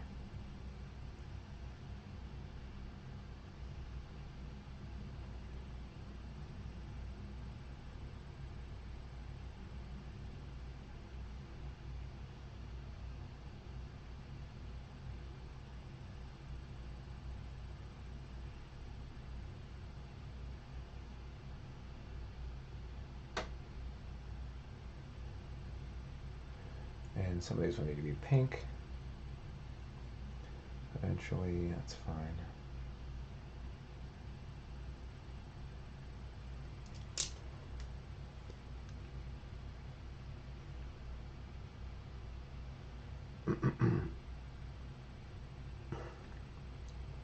Oh, awesome.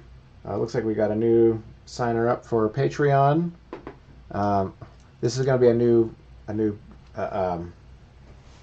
tradition of ours. I really want to get a Horn of Gondor. So that I can sound the Horn of Gondor every time we get a new patron while we're doing the painting. But instead, I was building some of my own art tools and stuff, and I use random pieces of rubber and I use sticks and foil and tape and all kinds of weird stuff. So this is a piece of it's actually a medical rubber tubing that I was cutting and making different tools with. But I found this leftover piece recently. So right now this is my horn of Gondor. So I sound this for Megan, who just signed up for our Patreon. So this is the horn of Gondor for you. The horn of Gondor. So there you go. Thank you, Megan, for signing up for our Patreon. I should eventually get a real horn of Gondor, and I'll sound it every time we get a new patron.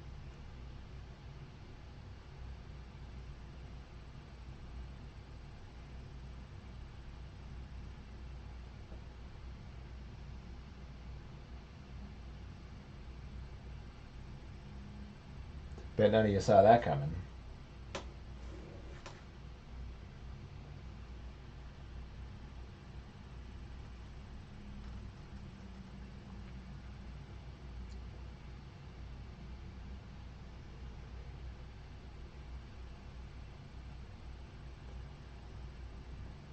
Sign up on Patreon while I'm painting, and I'll sound the horn of Gondor for you. And of course, my girlfriend comes downstairs and said, "What the hell is that?"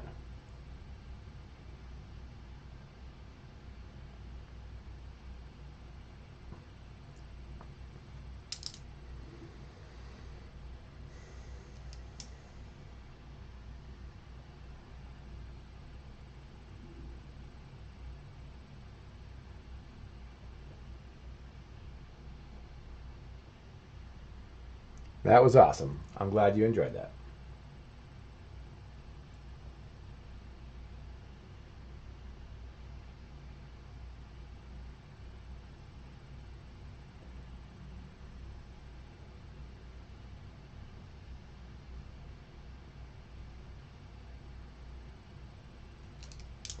Okay, this ear's kind of pink. Again, I don't know if he has blood in his body or ears anymore, so I don't necessarily know if I should make that. Maybe I can make it more of this fun yellow. Because if anything, he's going to have more green, transparent quality to his flesh.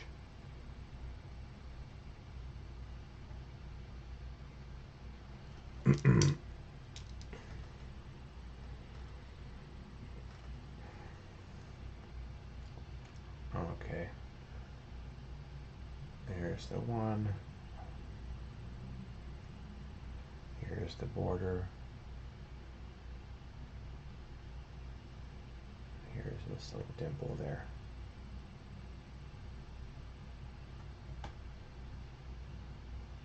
Same thing over here.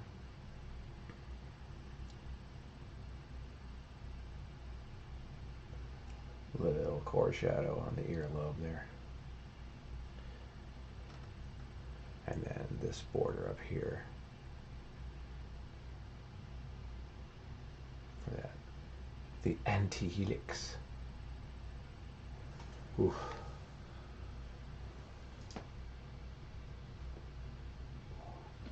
Alright, this could be a little lighter up here too.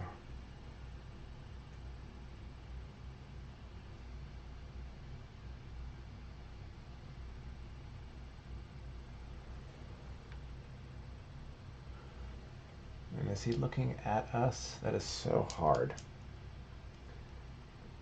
to make the character look right at you, especially when it's this small. I want him to be looking right at us.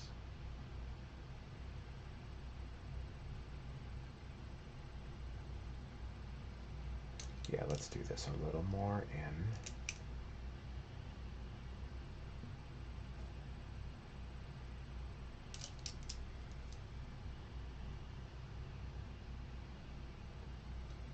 There we go. That's better.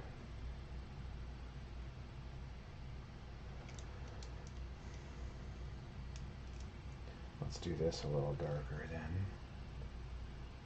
Yeah, I could easily, I always say the face takes as much time as the rest of the painting. I could easily spend as much time on this face as I could the entire rest of the painting.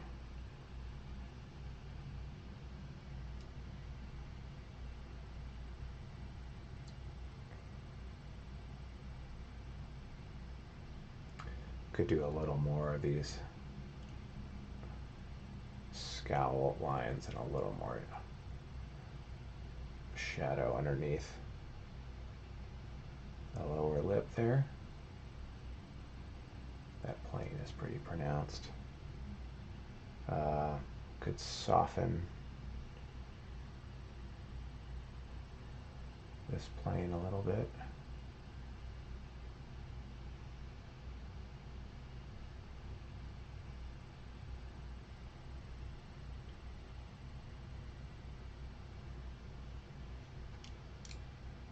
And I could make this light come a little further here. And then I could make it a little more pink, maybe.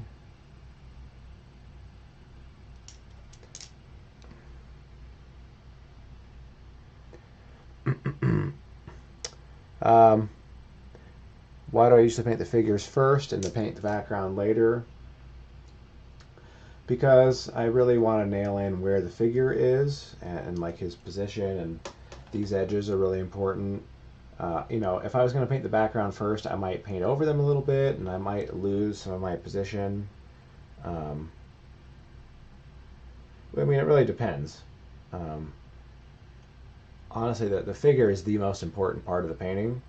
So if I can nail that down perfectly from the very start, then doesn't matter. I have a lot more liberty to do whatever I want with the rest of the painting. It'll still look great. I could do a really great background, but I could maybe shift my figure around a little bit where I don't want it, or you know, I don't know. I guess I could. Part of me is just like, you know, the figure is the most challenging part, and it's the part that I really like. You know, I'm gonna say it like I'm most concerned for that to come out really, really great. So once I finish the figure, I'm kind of home free, and I can kind of just enjoy the rest of the painting.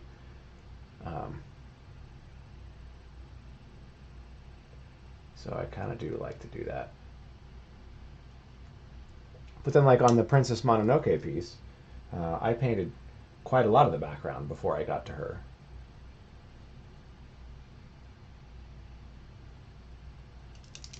She was one of the very, very last things that I painted.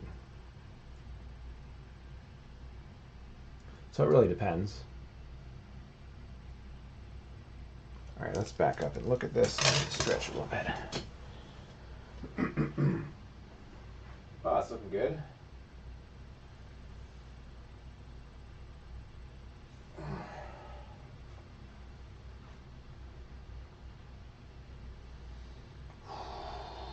Yeah, so if I do his hands, yeah, then the main figure's done. Like you said, you know, the background looks so good right now. Even if I stopped, then it would be a finished painting. I'm gonna add more, but like, he's the most important part. So if I finish him, and for some reason, you know, I get hit by a truck in the next 10 minutes, then you know, at least the painting looks good. Rather than painting the background, this is blob where the main character is supposed to go. Everyone's like, boy, I wish you'd have finished that one. So, and let me get some more water on that macabre note. Be right back and refill this up.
Lisa Burke. It's going well. Oh, good. Glad to hear that. Let's take a picture.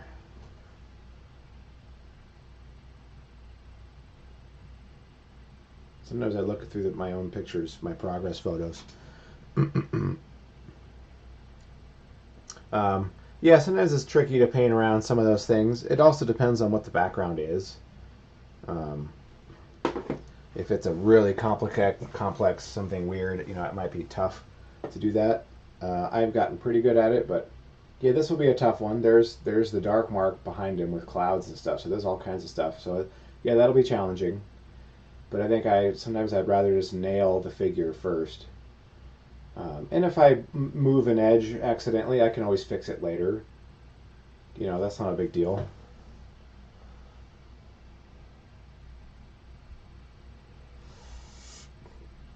Let me just make sure this is scary looking enough. You like it without the dark mark? Oh, the dark mark will be awesome. Trust me, it'll be pretty awesome. It'll make the whole thing. The background looks cool, but it'll look even cooler once I get that dark mark in there.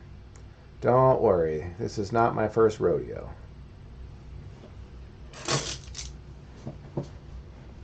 I know what I'm doing. Watch, I'll paint it in there, and you'll say, oh, that does it. Actually, you could still say, that sucks, take it out. Told you it looked better before. No one listens to me. And I'll say, Amy was right. I should have left it out. What am I gonna do now?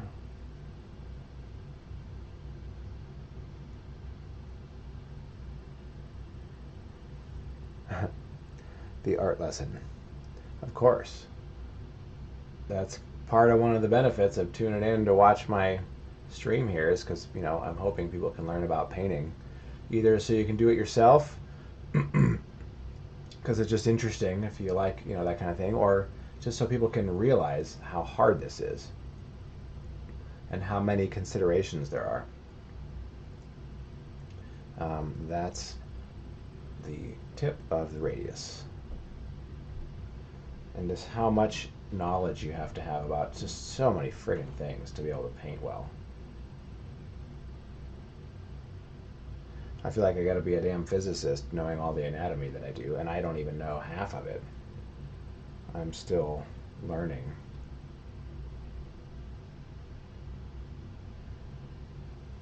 You gotta know about light, you gotta know about form and perspective and color theory, and then you gotta actually know how to use your paints properly and all the mediums you gotta do, and nothing about painting is easy. It's all really hard.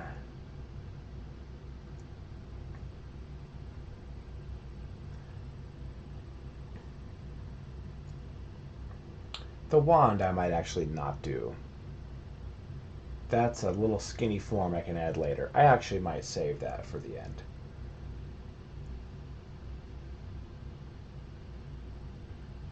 So somebody make sure to remind me to paint the wand if I forget, because I'm going to leave that out for now.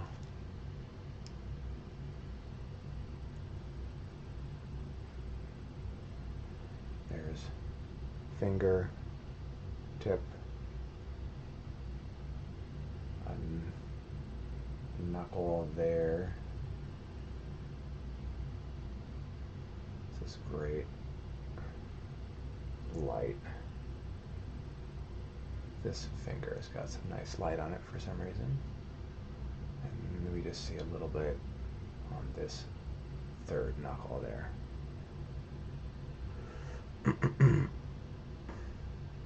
It seems so hard to do paintings. I just do pencil drawings.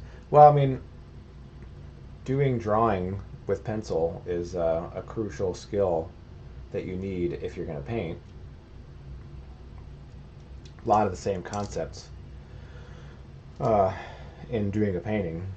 I mean, if you study art, you start to you start to hear concepts like drawing and painting are the same thing. The concept of construction is all over a painting, and that's really what drawing is. You're drawing with pencil. I'm drawing with paint. You have to know how to construct things properly.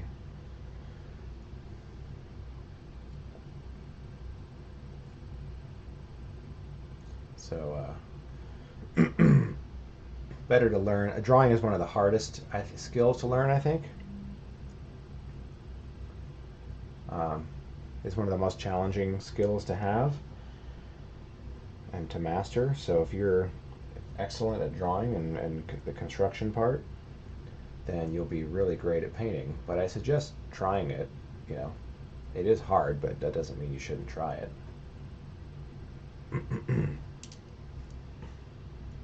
Damn it, I hate it when I have to clear my throat all day. It drives me nuts. I'm sure it's real great for you guys too. Like, will you shut up already?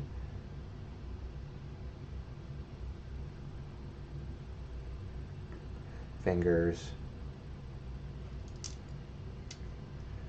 Got his fingers are in a weird color. I lost my sort of middle flesh color here. Because I could just use this.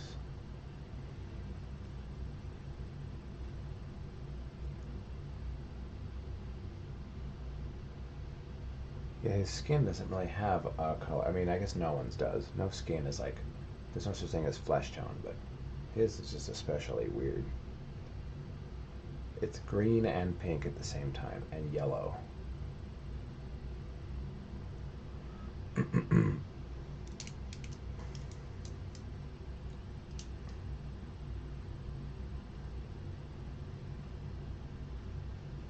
I guess that's what makes it interesting, right? There's a little under the knuckle there, and he's supposed to have really like skeletal kind of fingers.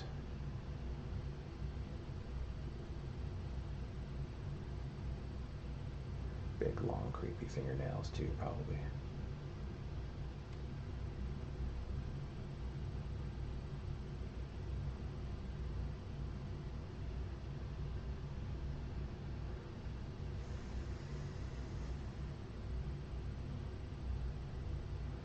And then the space between those knuckles is going to be extra pronounced,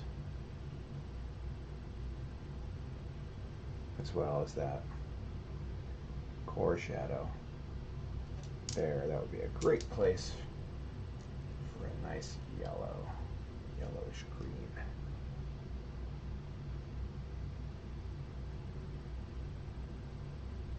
A little bit of wrinkle in the skin there.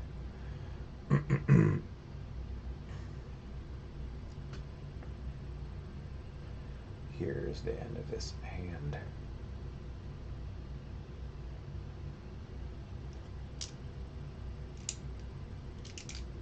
Here's this pinky.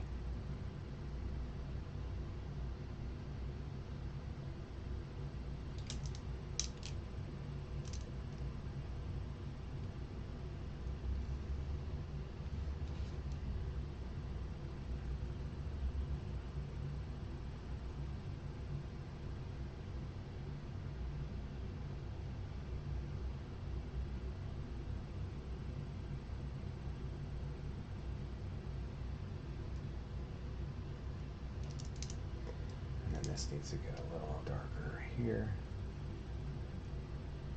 Okay, that is too far.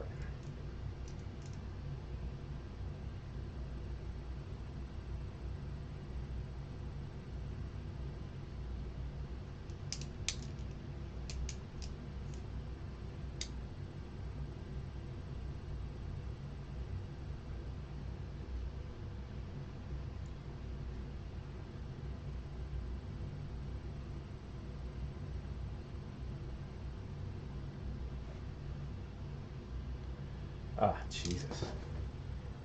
That is not working at all. Let's make that work. Side plane of this finger. say the side plane of this finger, top plane here, top plane there.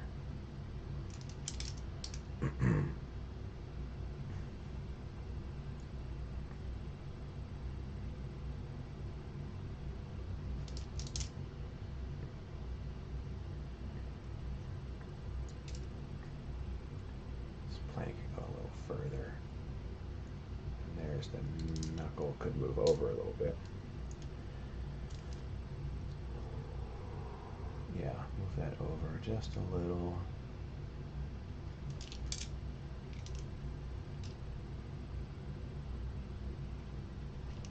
And then that can move over too.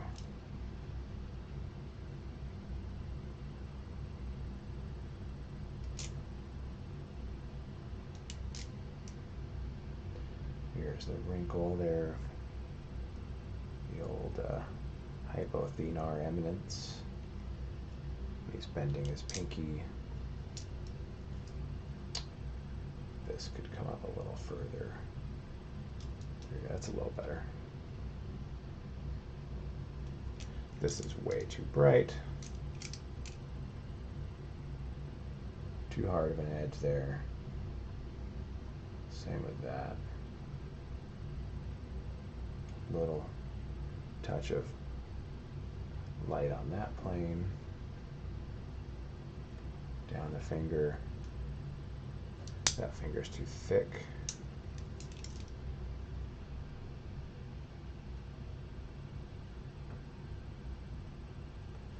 And we might see a little bit of the wand in here.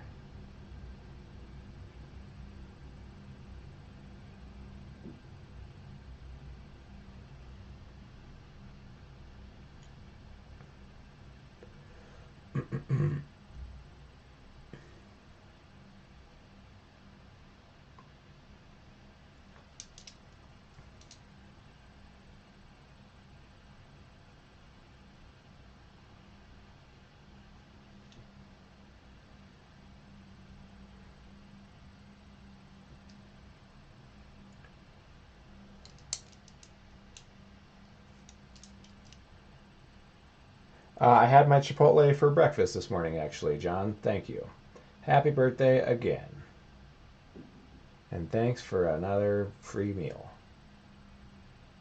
It was actually really useful because I was running late to get to the stream. I'm like, oh, I can just heat up my Chipotle from last night.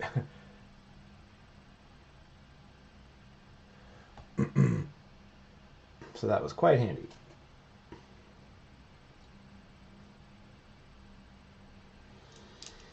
Alright, I might have to get to that when I do the background and the wand later. Figure that out. That's not really loving that just yet. Yeah, that'll make sense more later.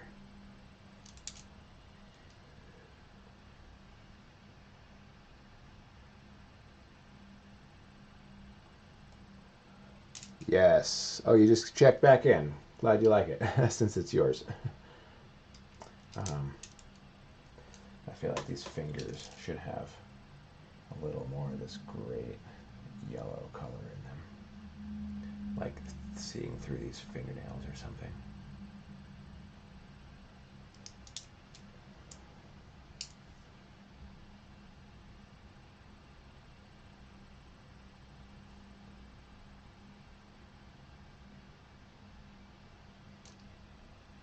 Creepy Voldemort fingers.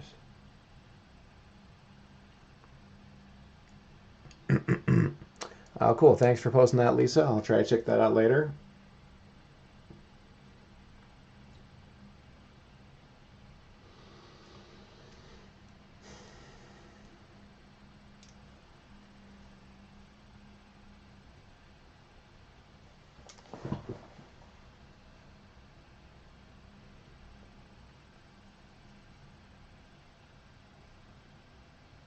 Okay, this could be a little fatter here, actually. That wrist.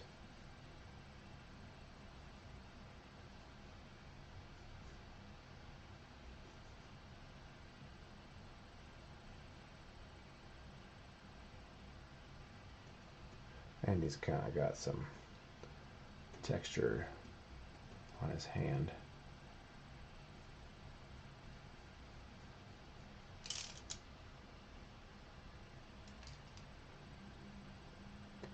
Elbow, we can almost see his elbow. It's about there.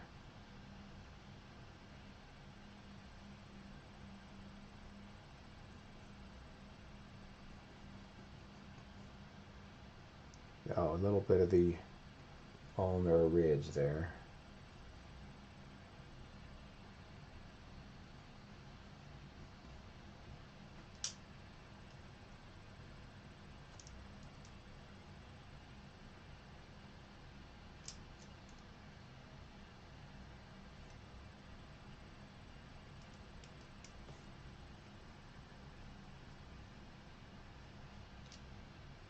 We'll see a little more light there.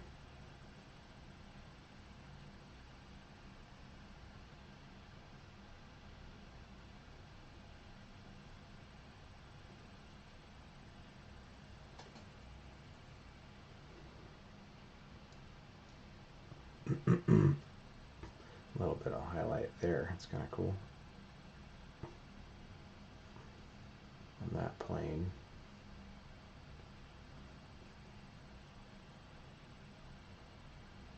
And here is actually, yeah, just a little bit of anatomy here.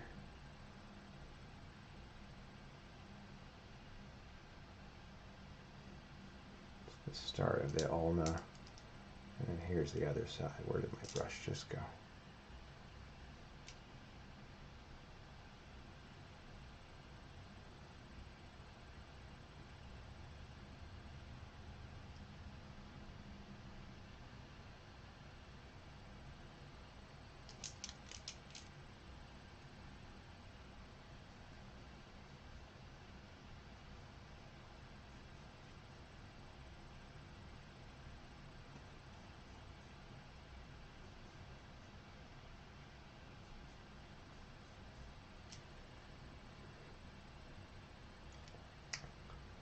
Could go a little heavier on that radial head there.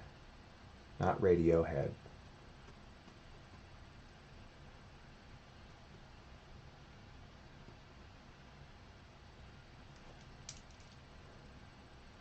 Do another tendon there.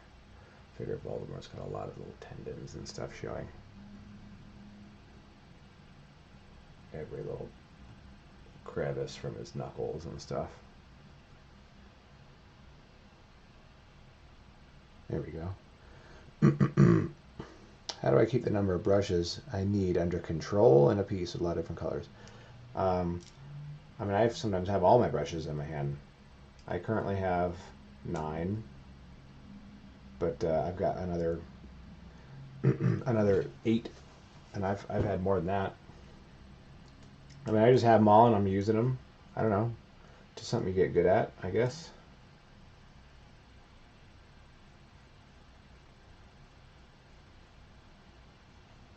You know, you get good at you know, fingering through them and like, oh, I need that brush, you know, or I need that brush. Like, I guess it's a little bit of dexterity for like this squashy sort of switchy action that I'm doing. It's like I can find the brush I want, you know. I use my other hand too, but it's like I know which ones I got. I just smash them out and I can get in there and pick one, and I don't know, you just get good at it. This one I've been holding on to for a while. I haven't used it yet. So for this one, they're just empty. I might set them aside here because I'm just not using them right now. So it's like there's a couple I don't need to hold in my hand. But it, you know, you figure it out. I don't see a lot of artists doing this, so might be a unique thing that I do.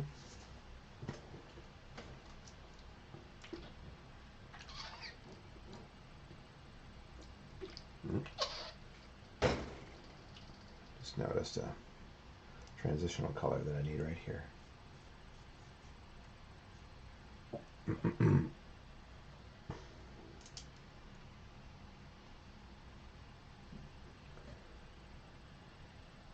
I'm doing this other hand down here. So 25 is still manageable. I mean, it gets a little tough when I have all of them. Honestly, after like holding them for hours, it gets a little heavy. Like just hold 2 pounds in your arm for like 3 hours, and it's like, it gets a little obnoxious. That's not bad. All right, here's this hand that is really very oddly shaped and foreshortened. Oh, Priscilla, great talent. I love your Hermione. Oh, nice. Cool. Yeah, well, thanks for coming to our show, and thanks for watching today.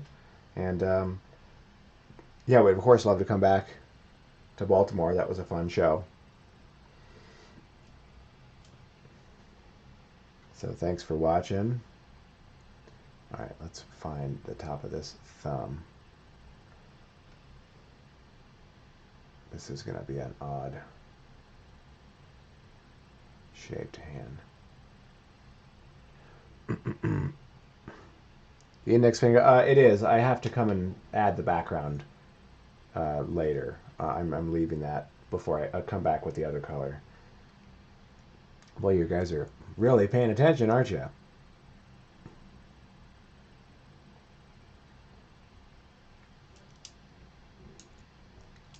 But yes, I am aware of that. Thanks for noticing.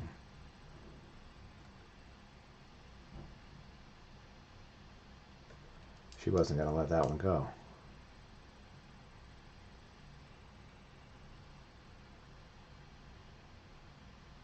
Okay, that's the top of the radius. That's a carpal.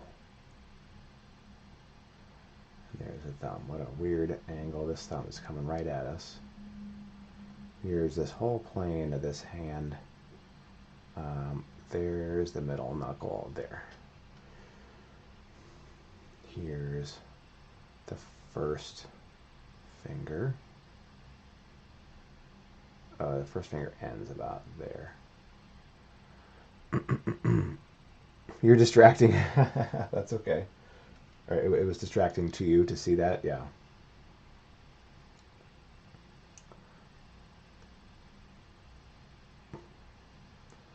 We're going to have a little bit of cast shadow from that sleeve. Might need my stick for this one. And this light gets a little darker as we come around. So here's one finger there, 2, 3, 4. And here's the other side of this thumb.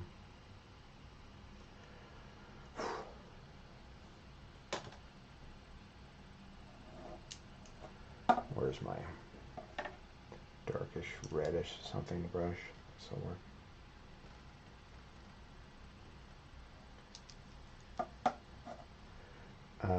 That's a knuckle right there.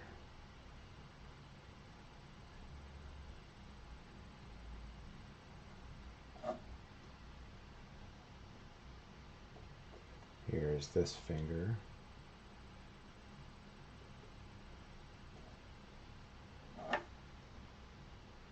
I'll add some fingernail to that to make it a little longer.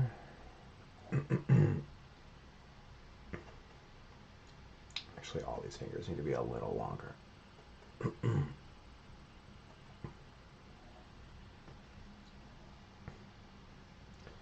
And that one could be a little.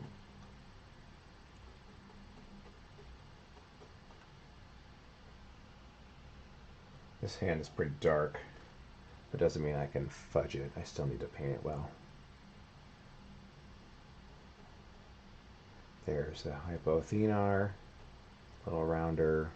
There's that nice crease there. Just make sure these are big enough, a little longer. Yeah, he's got some long, skeletal, creepy fingers, so.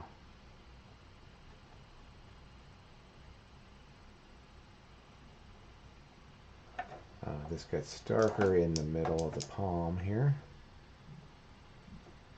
That is not dark enough. It's too green. we go. There's some nice core shadow happening here. And I need to just indicate some of that cylinder.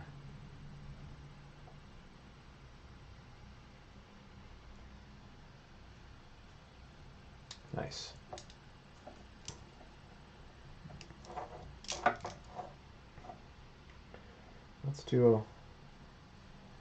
Let's almost do a little bit of red underneath this hand, as if we're seeing some of this red light coming from somewhere.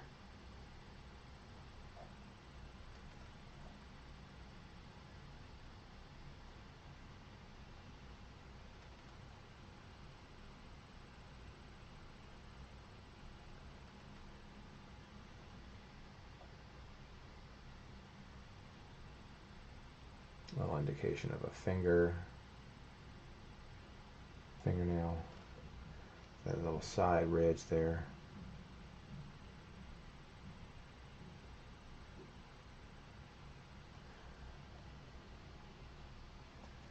Nice. A little bit there too.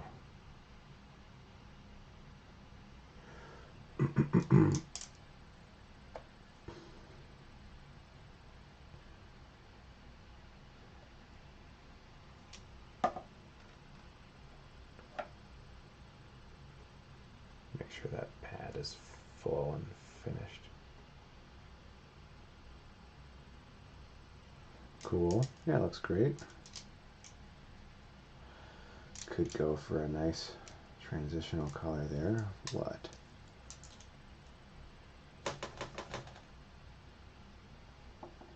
Greenish yellow. Sure. A little more, a little darker.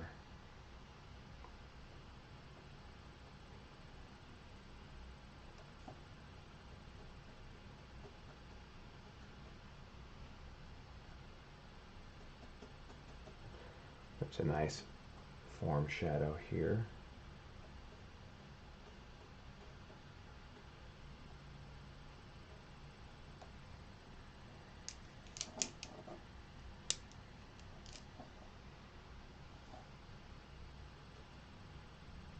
There's a little bit of that webbing between the thumb and the forefinger. That looks great. I could definitely just maybe continue this a little better so it flows to the finger. There we go. A little more there.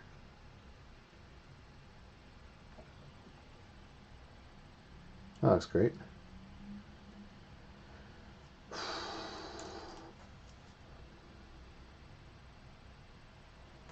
All right, let's look at his face. I need to actually darken some things now that I'm seeing this again. And then the figure will be done. And I can move on to the dark mark in the background.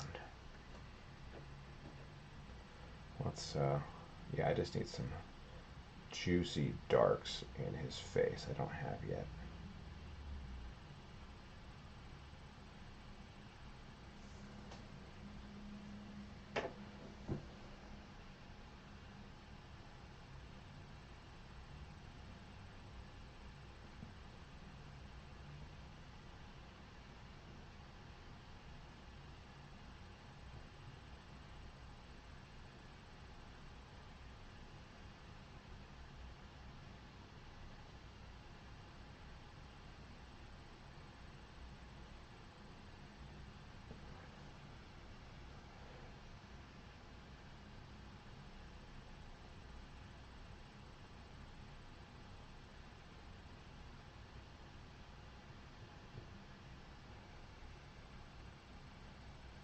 Deciding maybe I want a little bit of a highlight on his eyeball. That might be just extra creepy.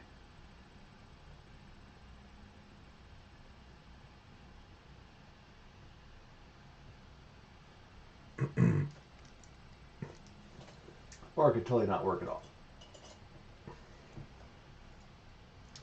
I mean, in the book he has red eyes, but in the movie he's got blue eyes so that Ralph Fiennes could be more expressive with his eyes.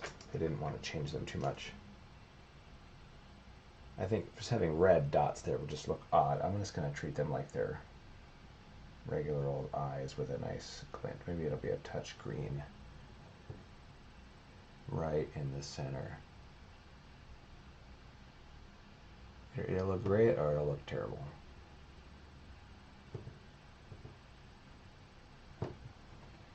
Huh, that looks pretty good, actually.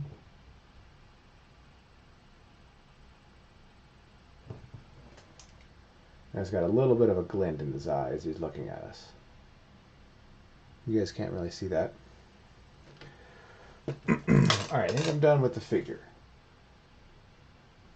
Maybe. I would say that and I think of something else to do. I thought I wanted to do a little bit of green reflecting underneath his neck. I think I still do.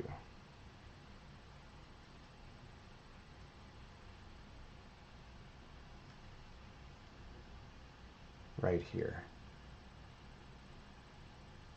A little more.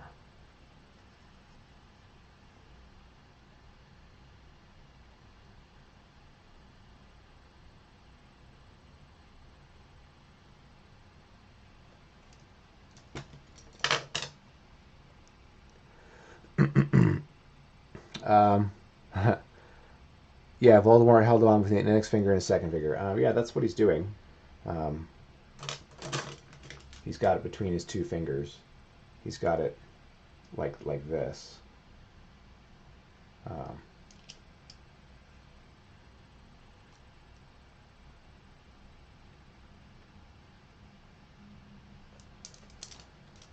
Okay. Maybe I can give you guys a little tour. Sometimes this is fun. Don't mind that.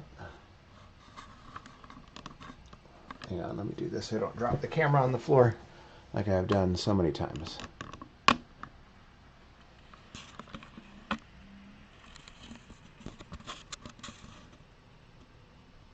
So there's creepy Voldemort face. And there's his hand holding the wand between those two fingers.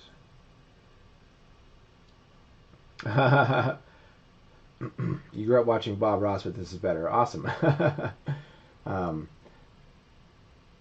So yeah, and his finger, yeah, I'm gonna fix that with that is a little too fat. I'm gonna fix that later when I'm doing the background colors. So yeah, he looks pretty good. I added that highlight in his eyes. It looks really extra creepy now. And here's this hand I just did, which I think looks really good. And you know, some of the texture on the paint there. So yeah, there we go. These live things are annoying. Okay, you don't have to watch live. That's fine. Some people might be interested in seeing the painting process happen.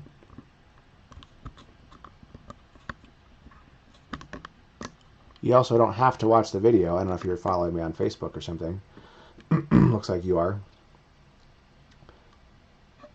You don't have to watch the video. You can just not watch it. But if you like my other work, then you can, I mean, you know, it's your choice, whatever.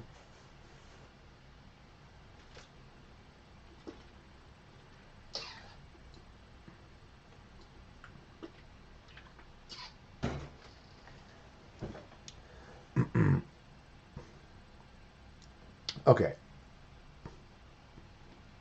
Now it's time for Le Marque du Ténèbres, the dark mark in French. Just kind of stretch a little bit.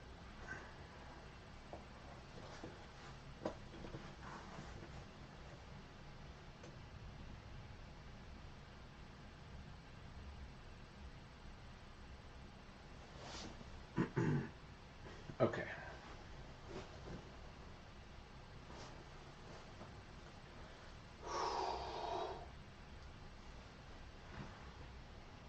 $3:43. I got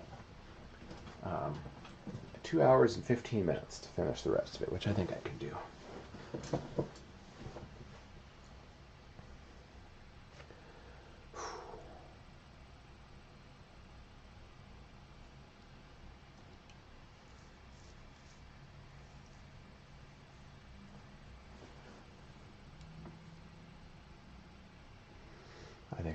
another. Should I use this one of these?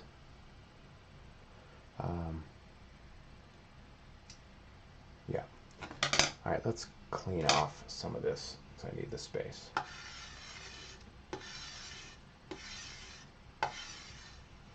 For some very different colors here.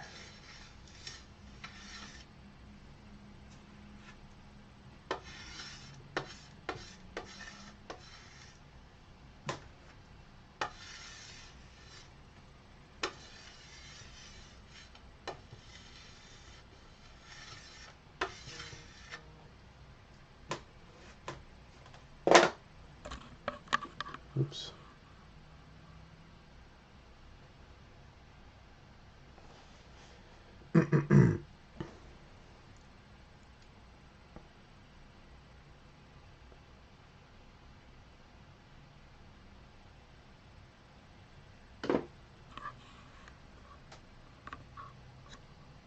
Sorry, the cord hanging down from the camera, I just was getting caught and I hit it with my hand.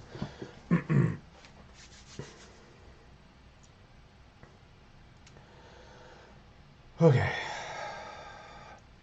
Green.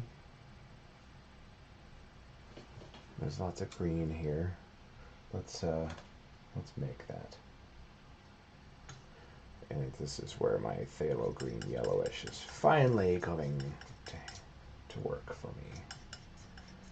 Little nickel azo yellow too. And we'll do a little bit of medium in here.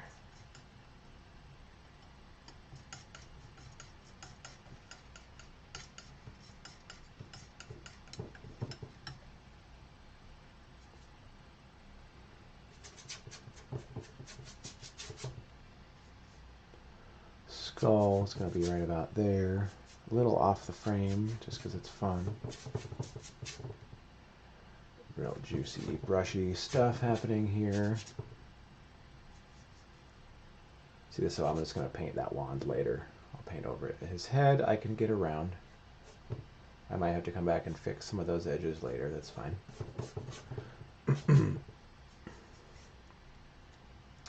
Snake will be right about there.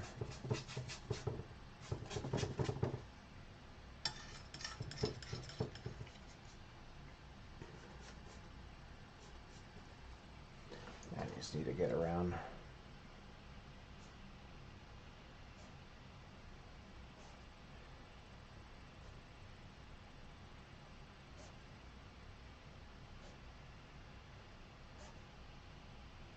Yeah, not really the end of the world here.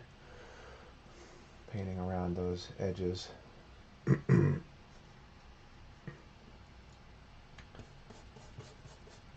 That comes all the way out to about there. Running out of paint.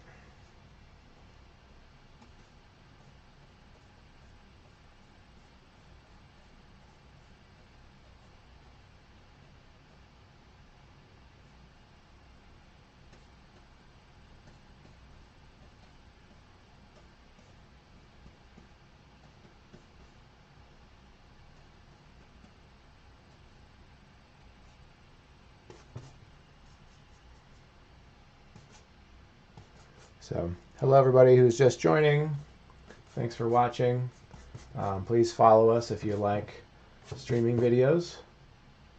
And we do have prints of this piece available for sale. The original is sold. Somebody snatched that up right when I first started, which these are always available when I'm doing these paintings.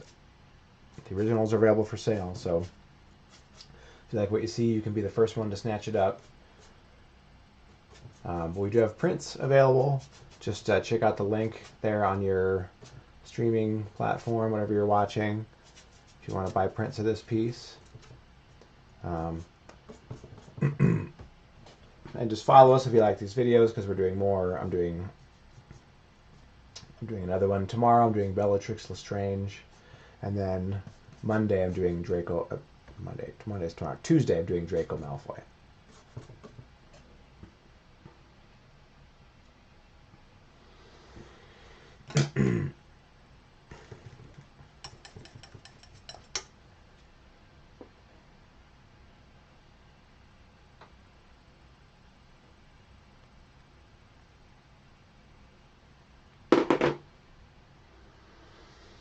Could get a little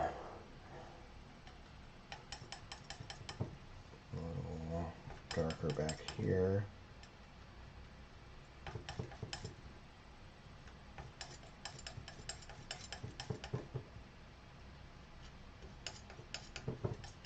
That's not nearly dark enough.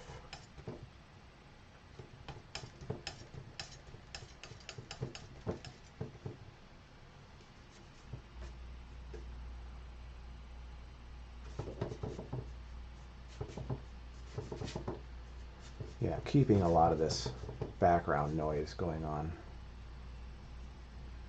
So I use a lot of transparent paint for times like this. We'll make some cool diagonal kind of clouds.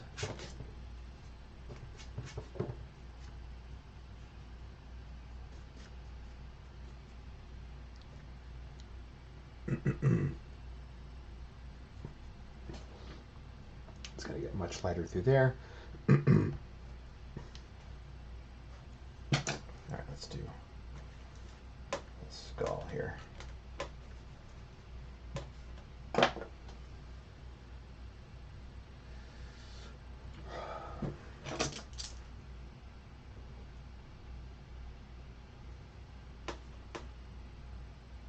This is my dark green brush.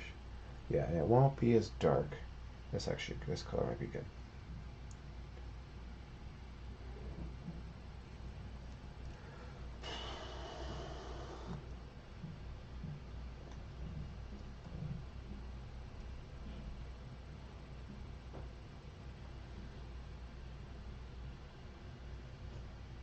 Just measuring.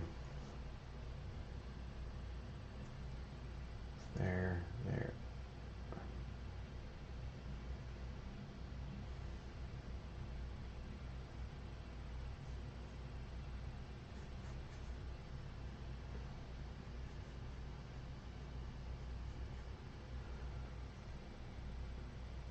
It's got an angle about like that.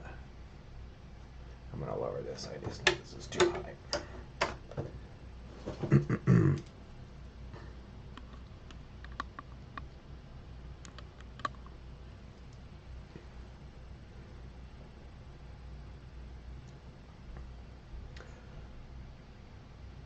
There's the teeth.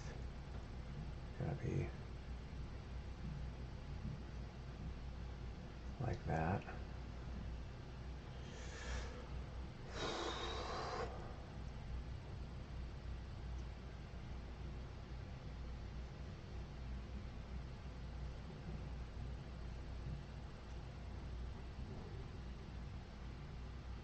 Yeah, that's gotta be like that.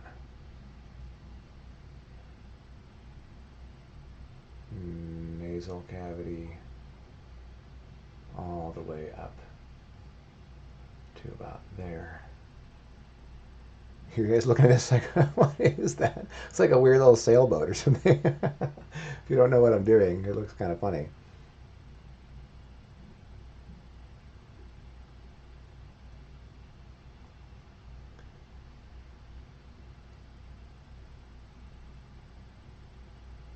Don't worry, it's a skull, I promise.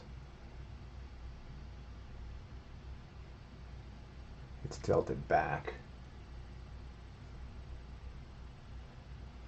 That's where that... Hopefully that's starting to make more sense.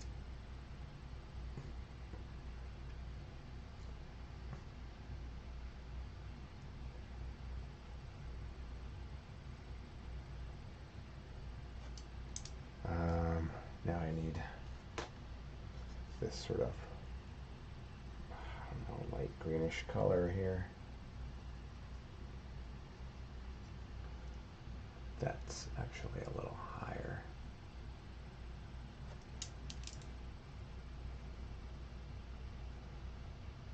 This is a really complicated form.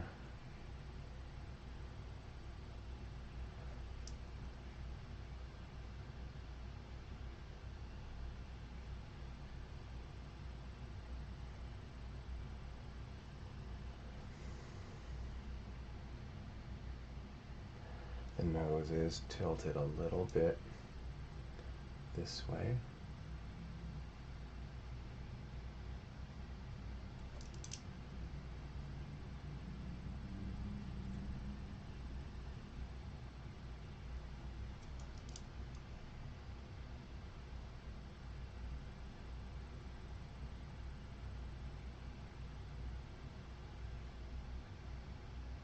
And I guess I gotta draw it like clouds, not like I used a real skull as a reference for this. I posed it. I own one. I don't know who it belonged to. It's not like it's a model of a skull, but it's like still cast from a real skull. But I'm like, you know, the real skull I have is shiny and reflections and shine highlights all over. I'm like thinking, I'm like, oh, you know, I don't necessarily want to do that. I want it to look like a cloud. So that's gonna change my approach here now that I'm thinking about it.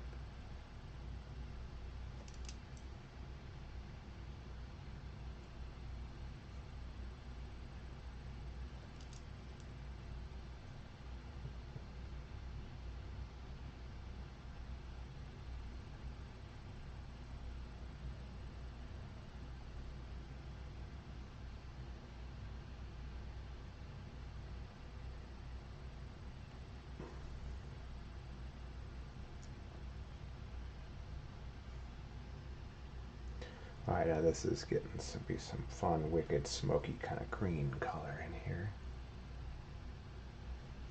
That's the underneath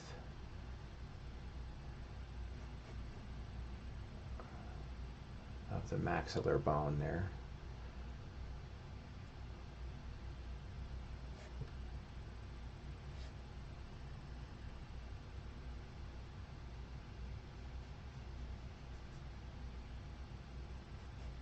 Yeah, this cell is really foreshortened.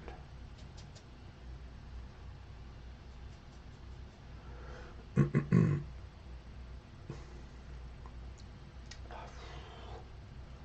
that's not low enough. Damn it. Alright, there's that one.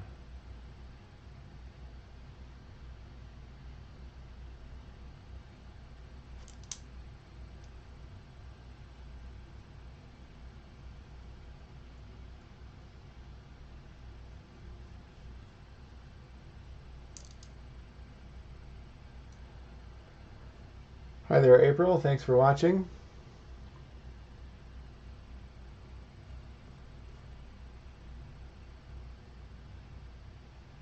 This could be a little further over.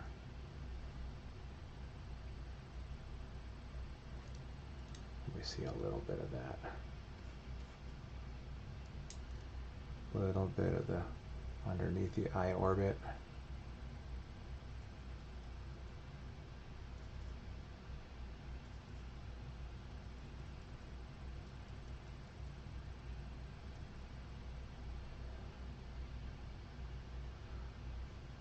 A little bit here too.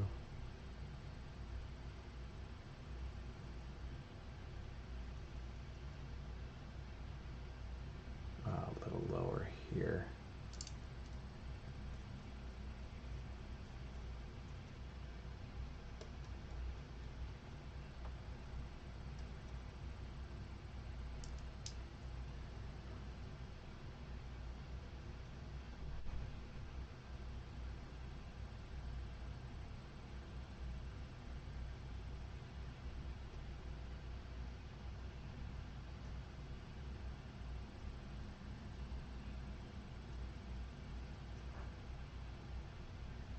The round sides of the teeth there. The teeth come down to about there. Actually,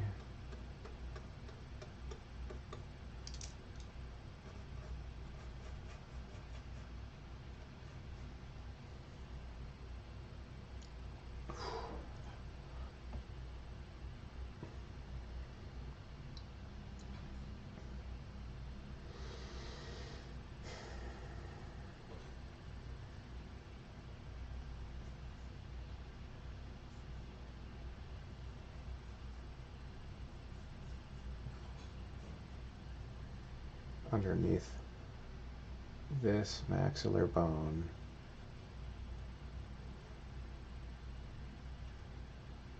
I could go out a little further. There's the temporal bone on top there.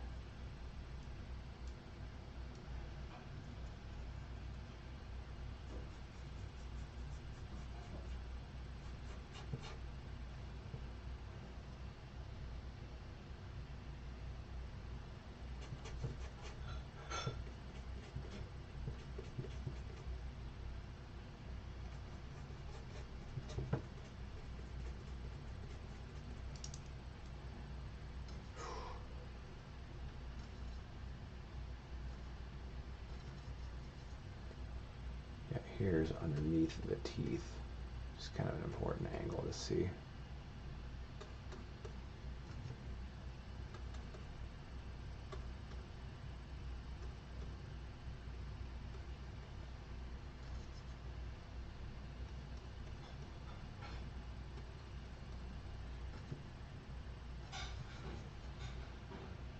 Big creepy skull teeth.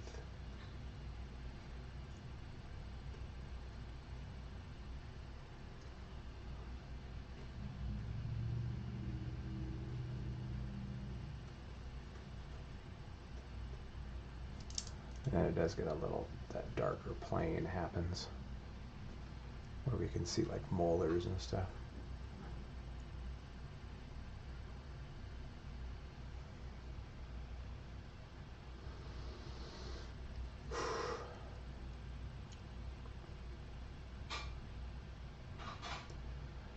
Told you this dark mark would be awesome, and I'm not even done yet. You dare question my powers?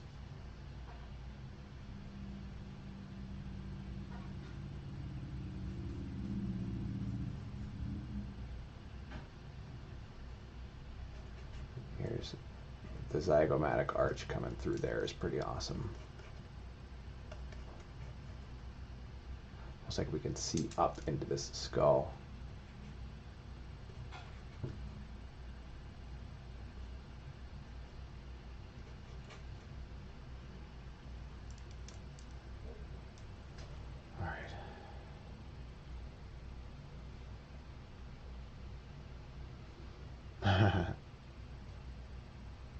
I gotta figure out how to highlight this thing, or I don't like the curve of his teeth. Actually, they're not as creepy and crooked as they should be. Curve needs to be more this way.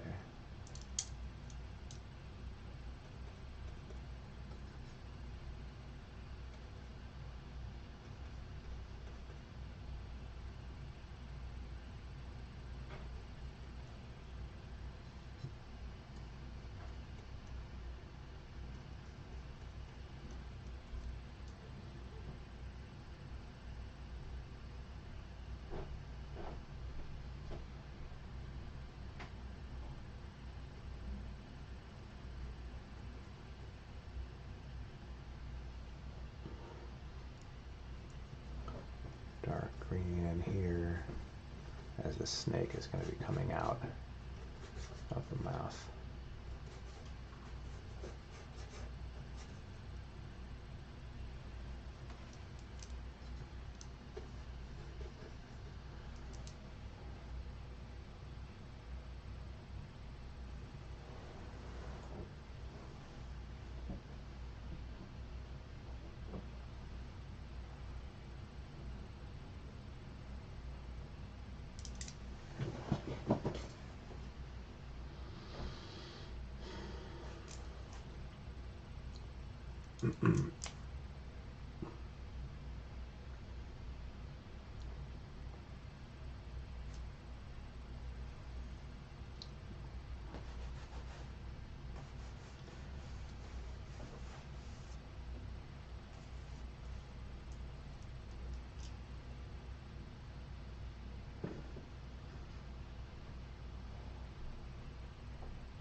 Okay, painting around the snake head.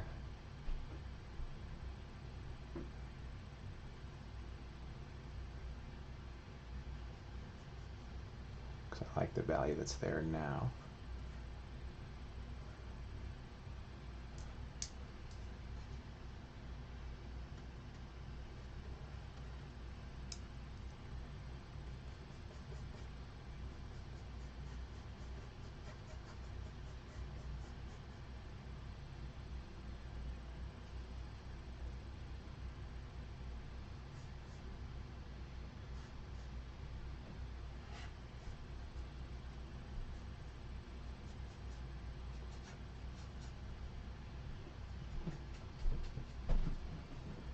Get a little more medium on that.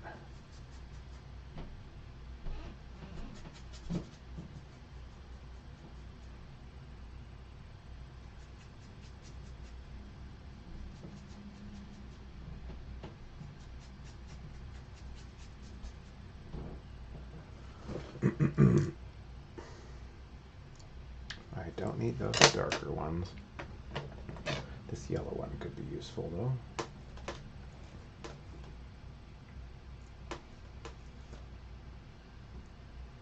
That's not really the right kind of yellow. Maybe I could make it that way. I don't really want to wash a brush.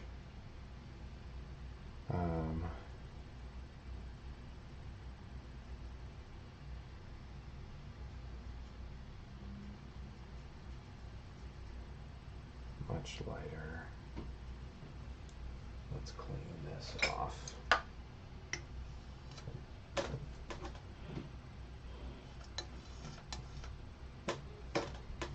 Get me some new paper towel.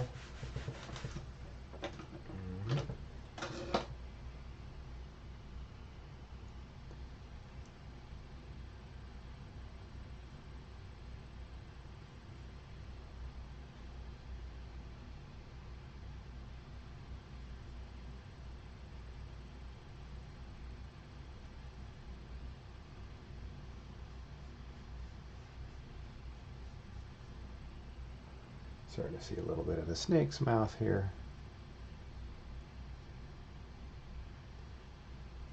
A little higher on that. There's our lip line there.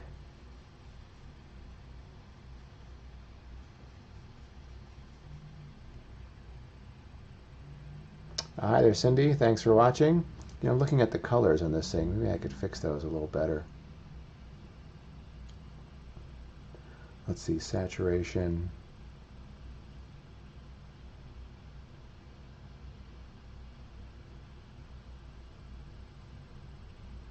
Yeah, it's getting a little better. Okay, the colors aren't, they're way duller than they are in the painting. The cameras can capture a lot, but it's getting, yeah, the greens and the yellows aren't quite as hot as they are in my piece, but that's a little better. Crank the saturation up a little bit. Hopefully that looks better.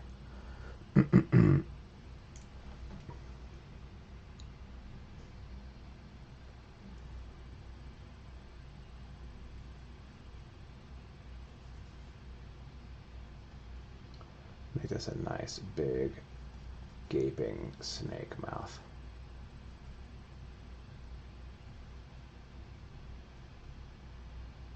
And then there's an eyeball here somewhere.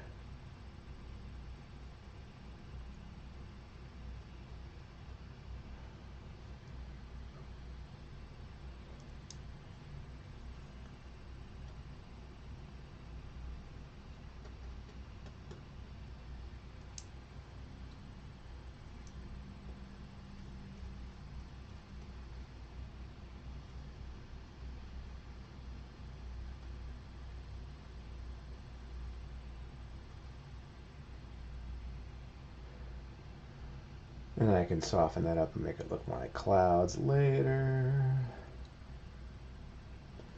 I think now that I got this really great yellow, I could add some sort of structural highlights on this skull here. Even though it's supposed to be a cloud, it'll still look fun.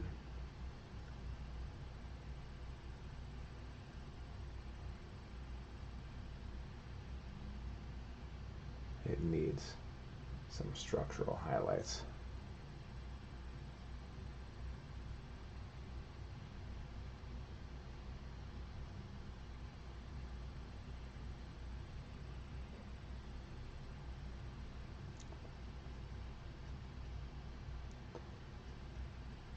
Just needed a third color.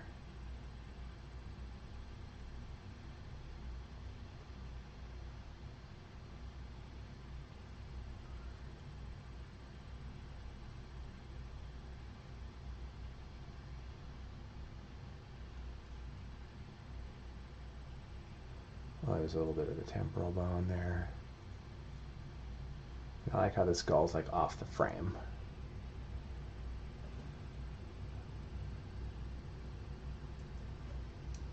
That's actually a little darker here.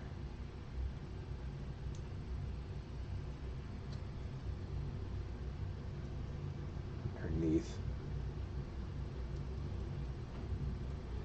Yeah, let's make that darker underneath here.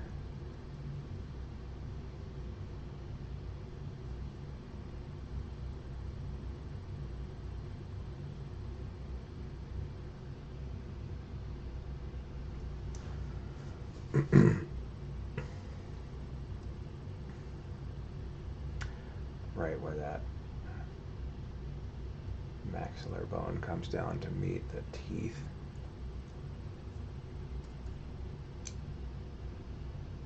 Alright, let's get a little more subtle with some of these renderings here. That's too far.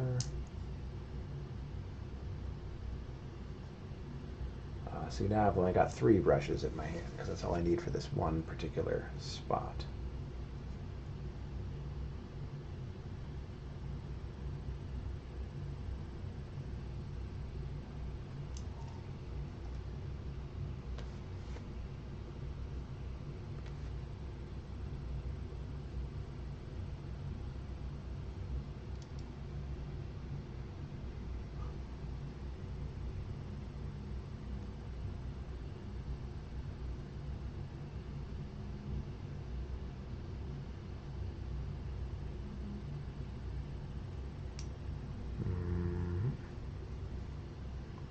See a little bit of the septum inside the nose there.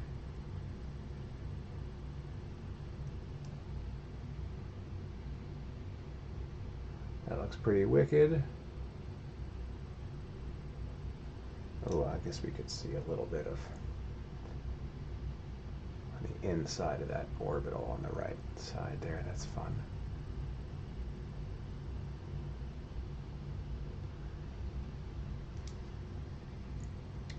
This shadow comes all the way down to about there.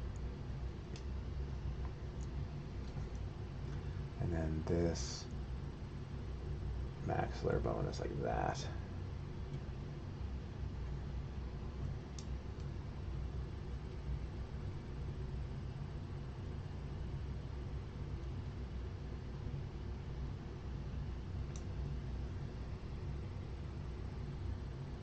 This is a little lower, maybe even a little darker. And this shadow comes up to meet that one.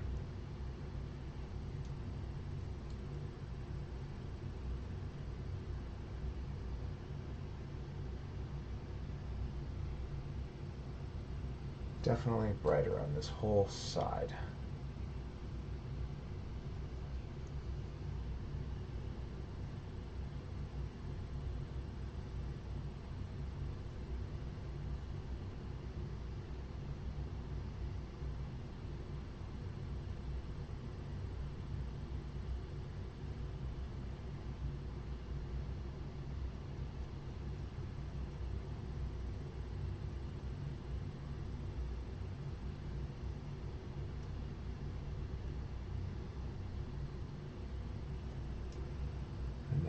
Carve out that so you can see that bone a little better.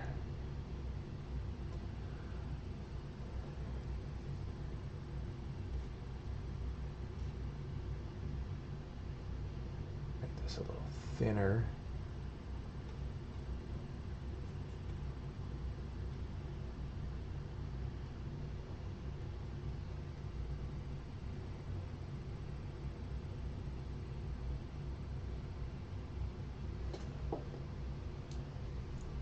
This is a confusing little crack Let's just get rid of that as a little bit.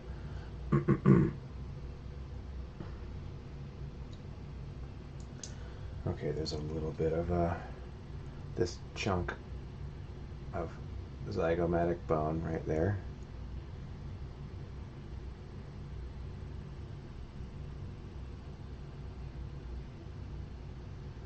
I think this could be a little wider even. Yeah.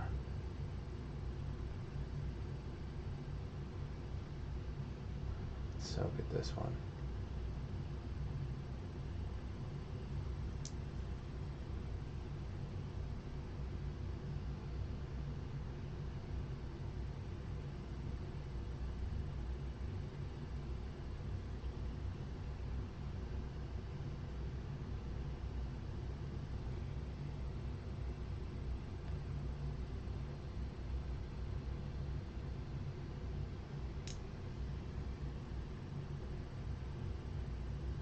I love the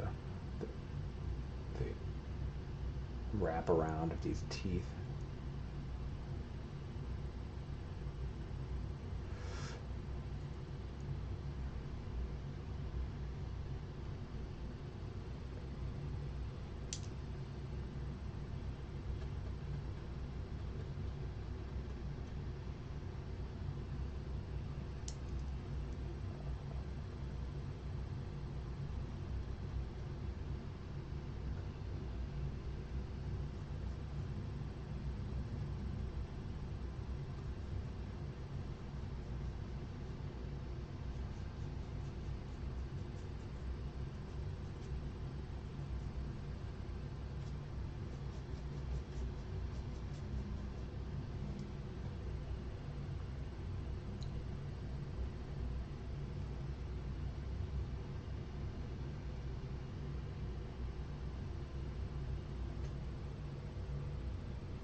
Let's connect that a little better.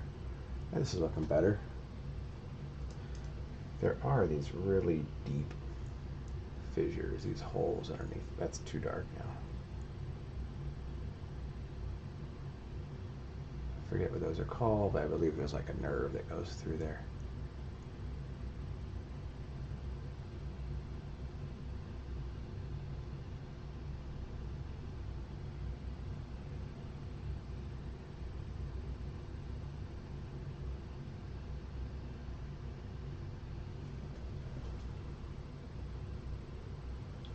Maybe we'll see just a touch more of this outer edge of this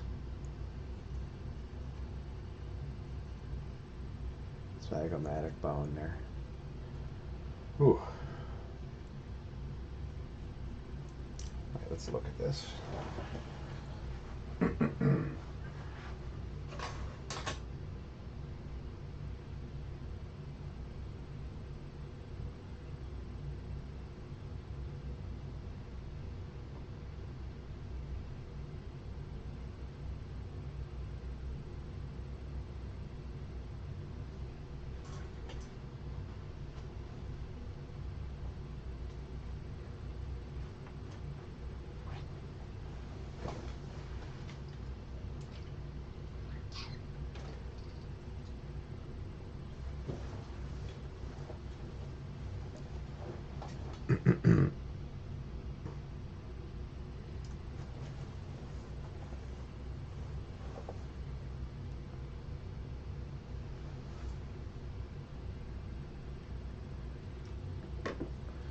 Okay, let's do the snake.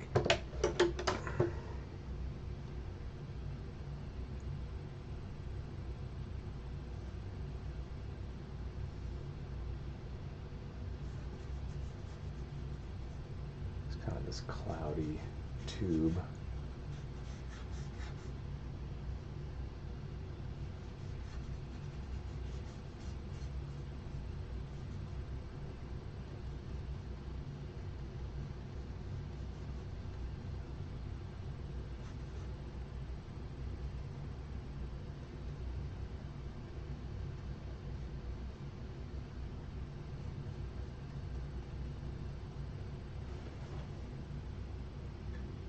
fix that finger a little bit.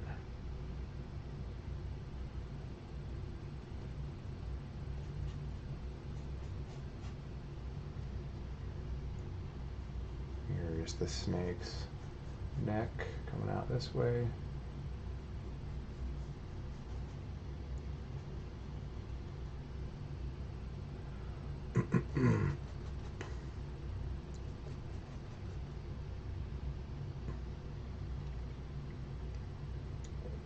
It doesn't quite read yet.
That's a little better.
Is this color? Yeah, that's what I was using.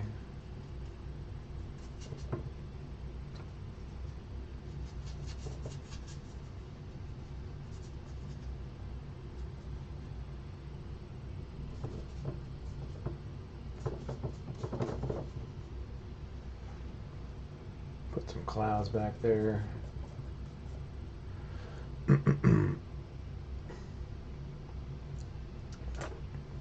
Could soften this a little bit. Alright,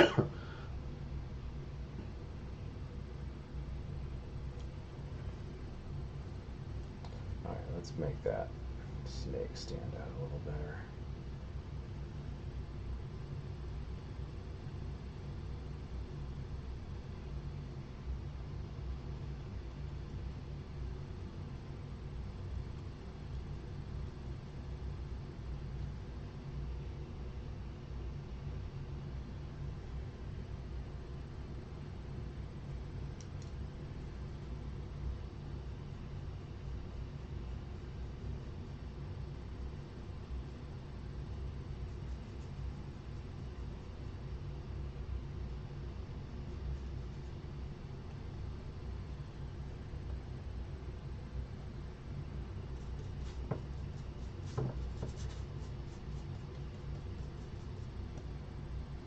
Okay, and then it's going to get a lot lighter down here. I could use this same brush probably.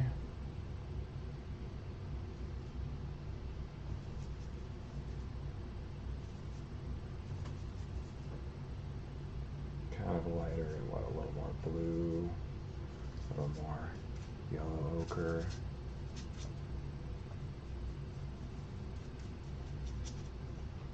Kind of this dirty grayish color. Could indicate some clouds in there.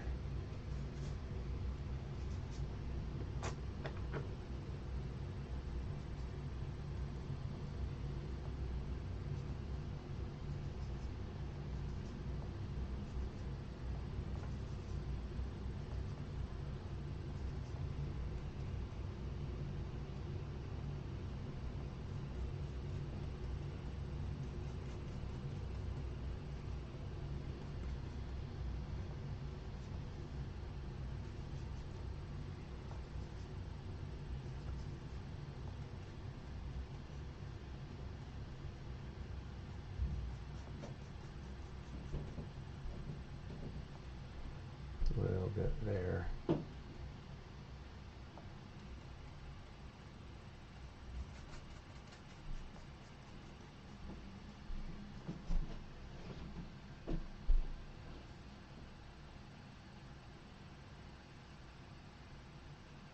With some indications of some clouds underneath here.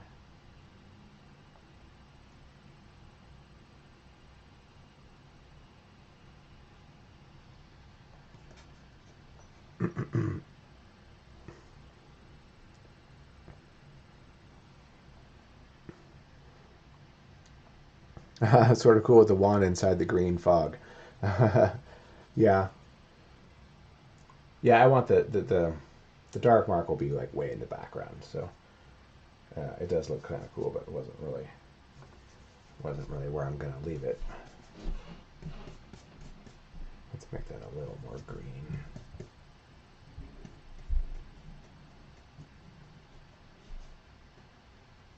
I think we're getting close to being done here.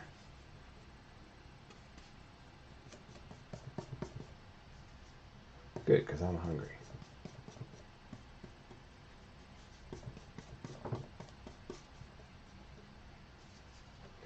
Making some cloudy clouds here.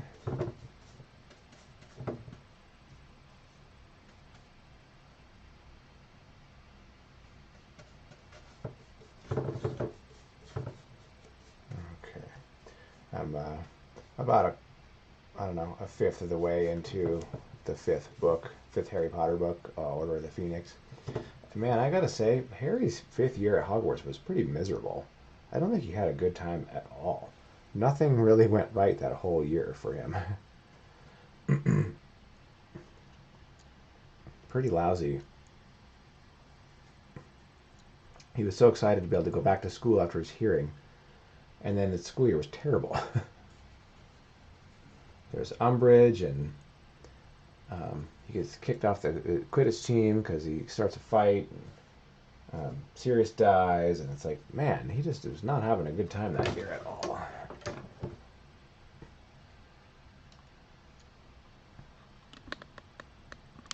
You know, it's this magical world that, like, oh, I'd love to live in this magical world, except when it sucks, like it did his 5th year. Because damn.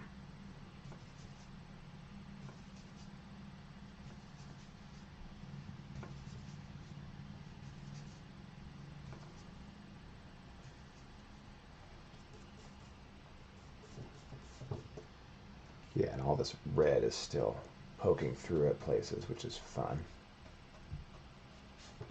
Yeah, I'll definitely need to go fix some of those edges later.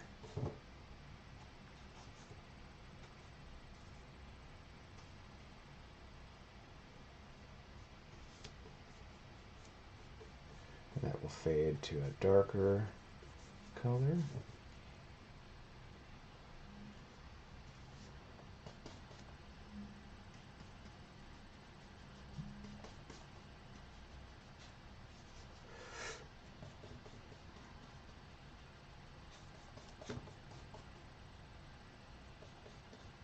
Yeah, that'll get darker there.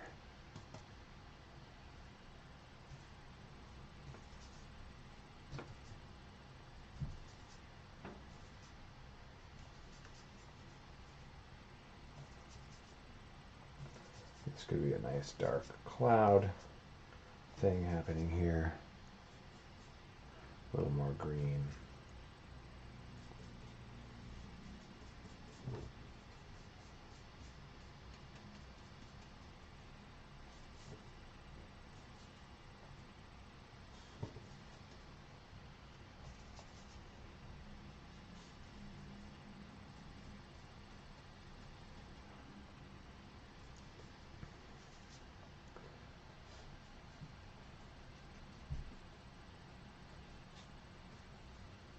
A lot of implying clouds here. I don't need to get too specific. I think it's more fun when they're kind of brushy anyway.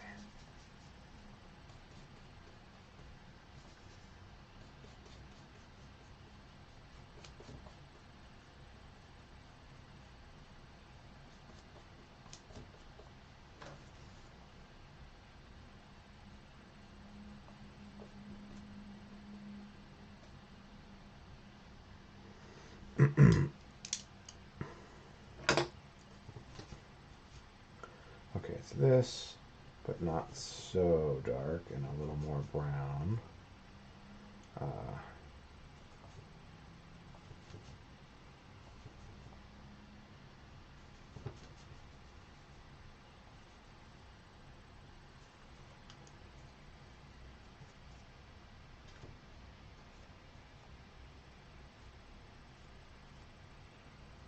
Let's sort of texture that off too.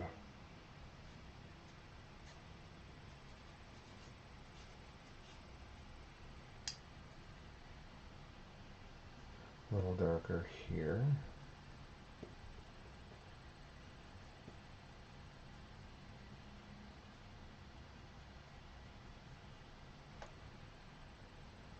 Well, that's looking amazing all of a sudden. Look at that. Good help now. There's a little highlight on some of these clouds.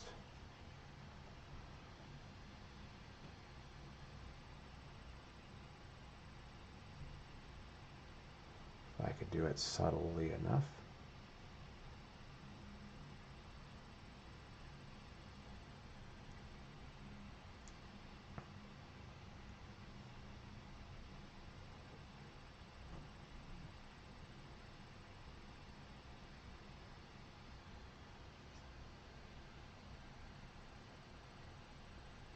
Just for funsies.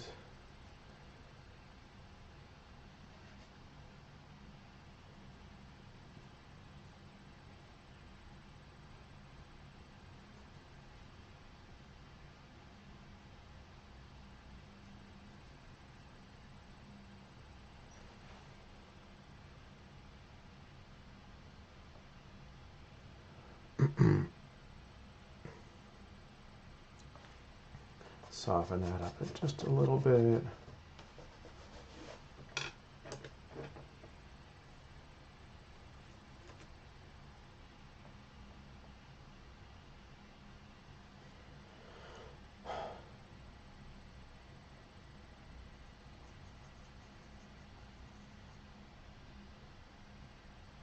I know, let's do his wand.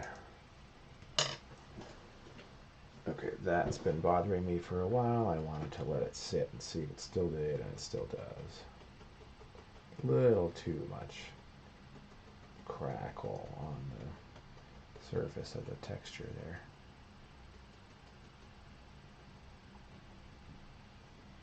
That's a little better, just a little more subtle. Okay, wand.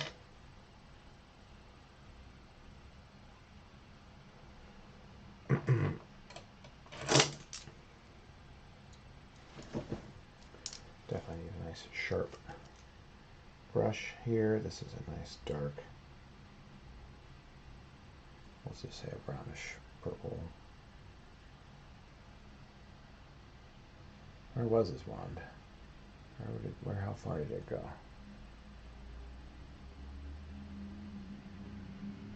So now I really got to draw it straight. Just correcting that against that dark background, or the nice fun textured background I got is going to suck.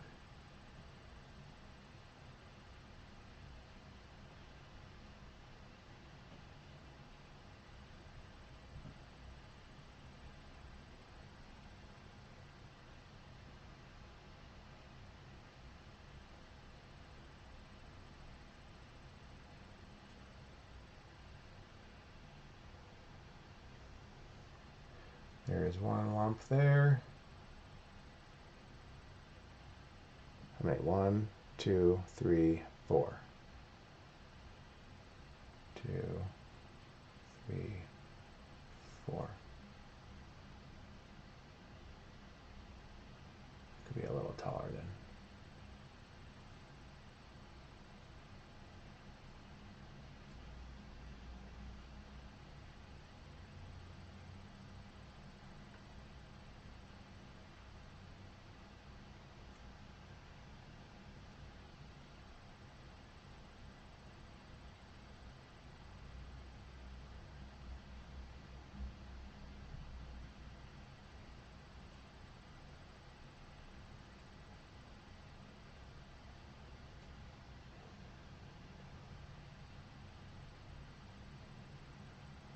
Make this a little thicker so it's not so thin and delicate looking. You know, for the most powerful wand in the world, I'm surprised it was so easy.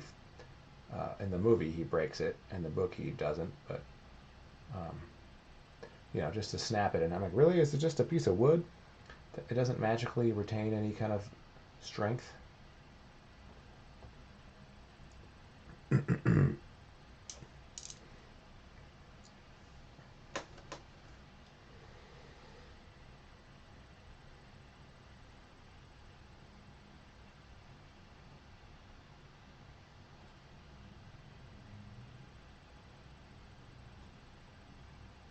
Now a little bit of glow.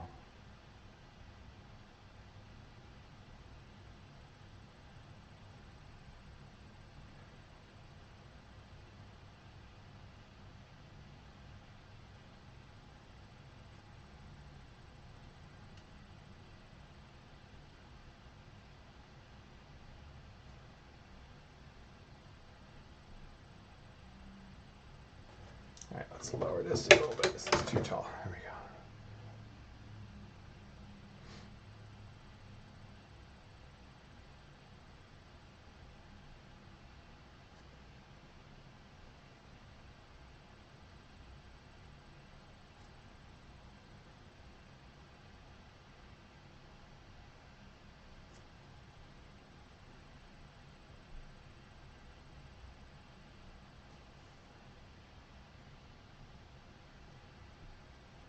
A little more green there. Don't want a pure white.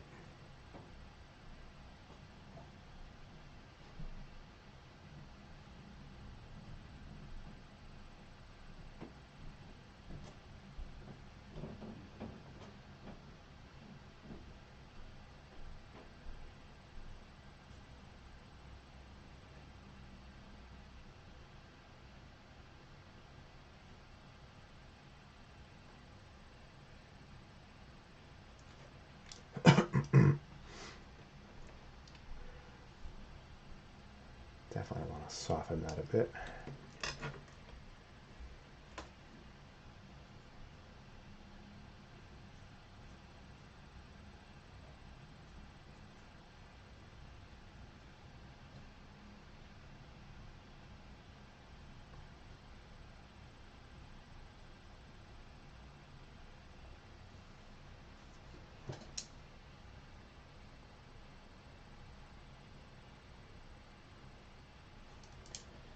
Let's continue this. There we go.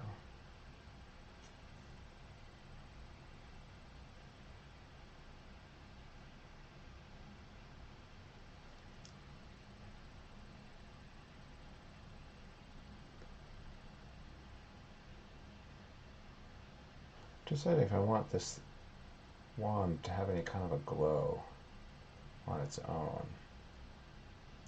Or do I want to just holding it? Is it glowing like it's green or something?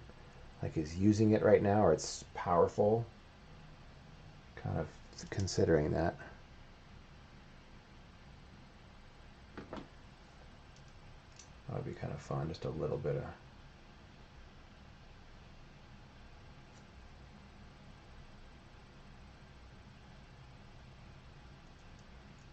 subtle, not obnoxious.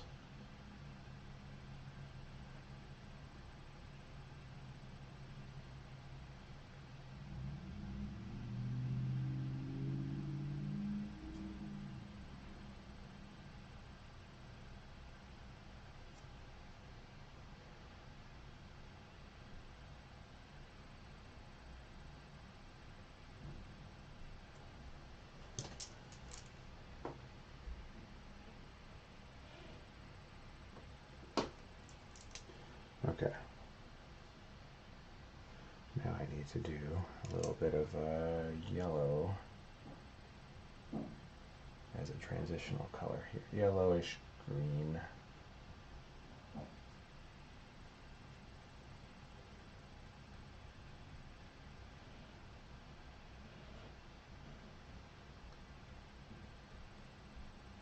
This color needs to be different than the glow of the clouds behind him for it to really read.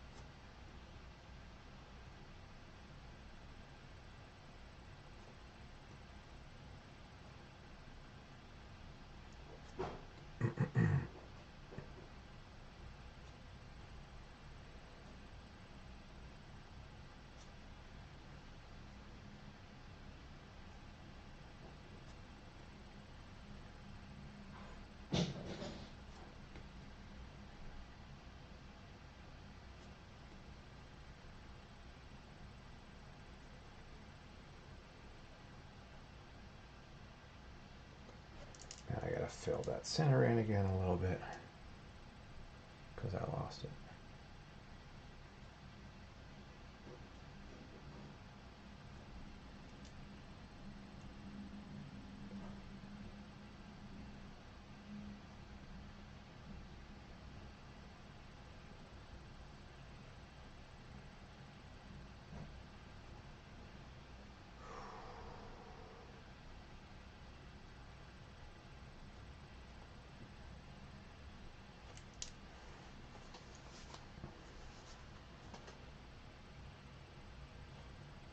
Alright, now let's take this and do a little more yellow, sort of a fade off the edge here.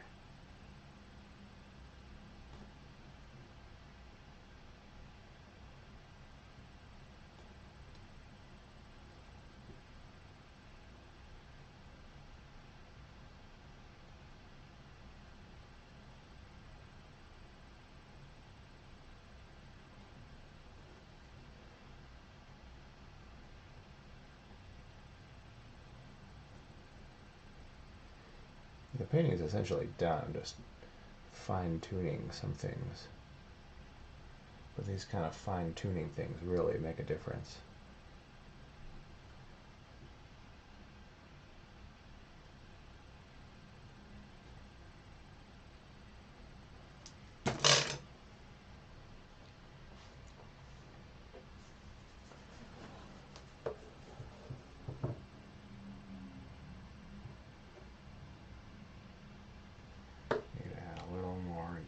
Glow around the edge of this thing.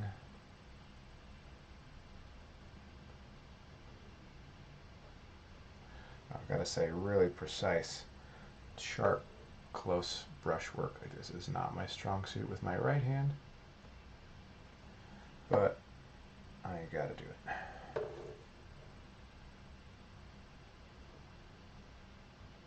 Because it just works so much better from this angle.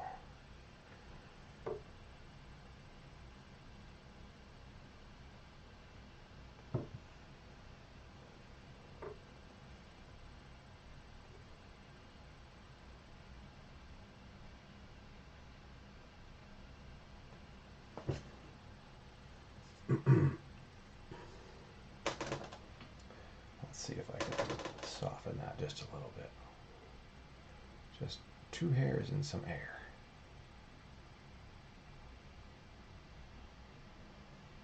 Now I lost my bit of white right there. There we go. Just put that back.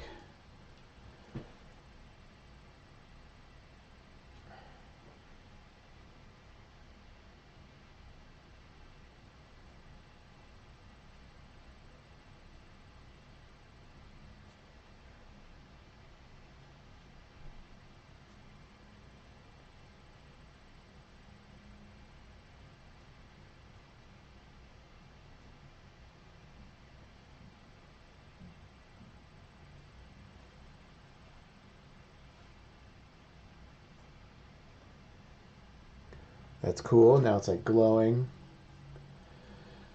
Voldy's looking good. Thank you. If it can be said that Voldemort's looking good.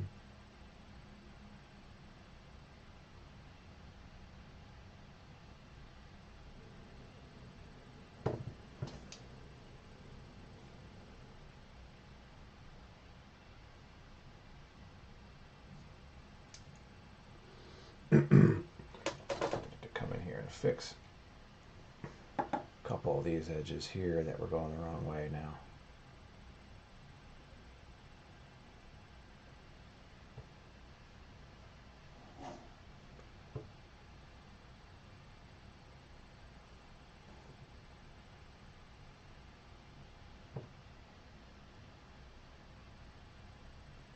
And I could maybe even soften some of those just a little.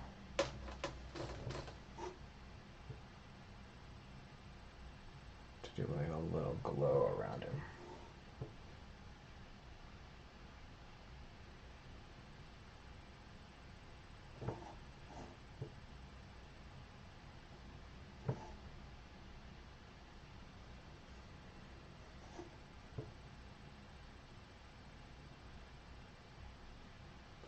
That's why oil paint is so great, because I can soften these edges hours after I've painted them initially.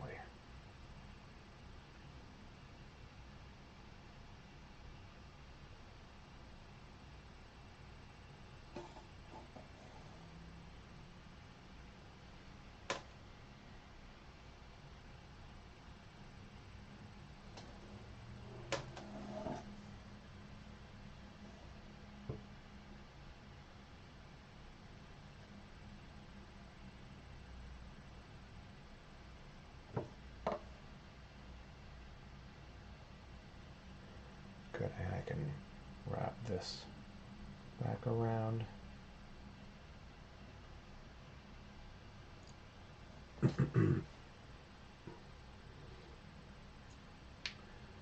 Ooh. All right, let's take a look at that. Ooh. That might be finished.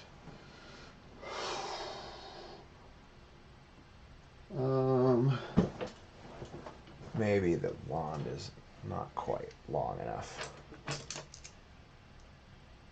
Yeah, just a little longer.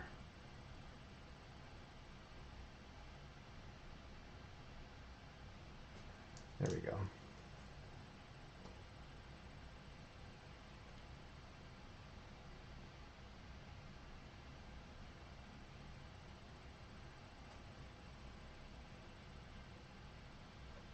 Ooh. Bellatrix was into it, so I know, right? Ooh. There's somebody for everybody. Just remember that. Even Voldemort can find love, even though, I don't know, that wouldn't even be what you'd call love. I'm not sure what that was, but I still haven't read The Cursed Child yet. I keep wanting to see the play. I heard the play is fantastic. I've heard there's some really cool like plot twist or something that's really unexpected that happens. You're not supposed to tell anybody. So I'm like, I really want to see the play. So I haven't read the story yet, which is a screenplay anyway, or a stage play script.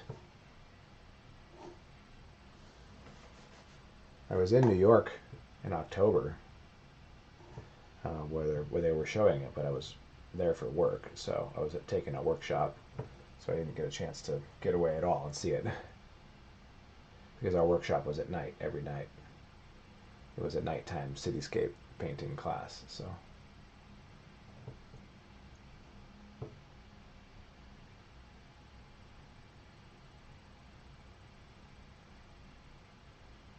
Needs a little more width on his skull here. There we go.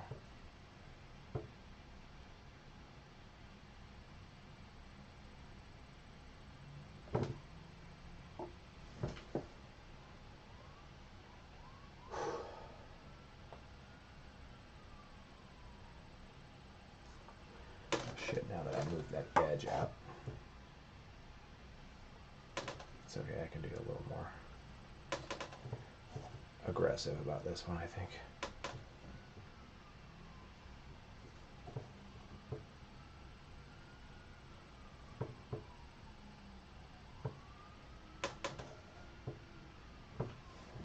There we go. Yeah, that's way better.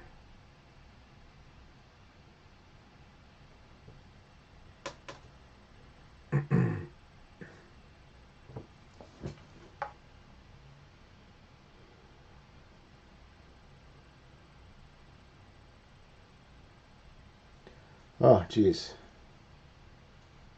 You've read The Cursed Child. I keep not wanting to hear too much about it because I don't want to spoil it for myself, but I can't help it. I've heard things.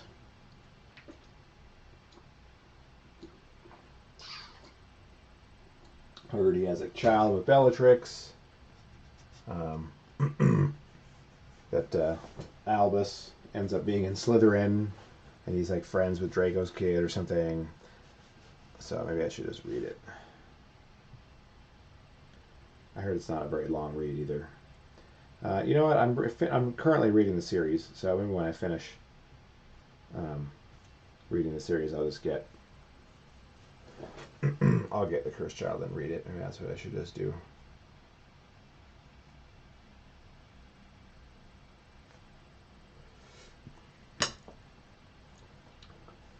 Alors, moi, je serai au courant avec le monde, avec l'histoire de Harry Potter.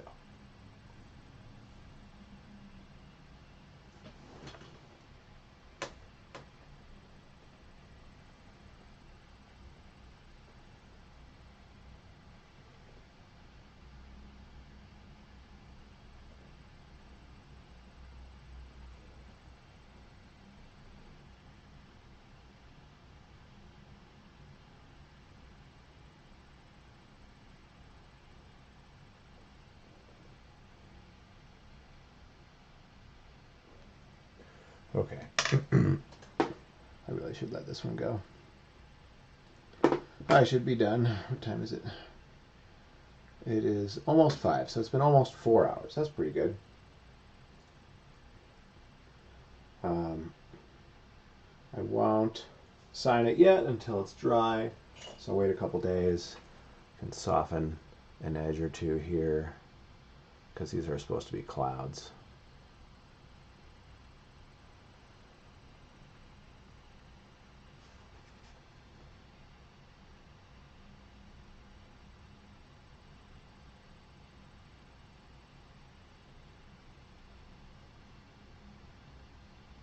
Yeah, some of these edges are way too hard.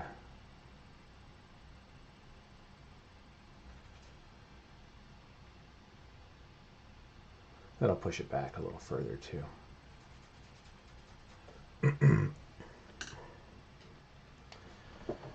Alright, I'm gonna do this. Just gonna do a little splattery splatter. Little glowy glow.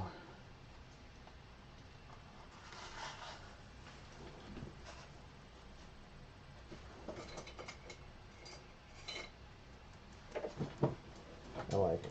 I want some glow back here.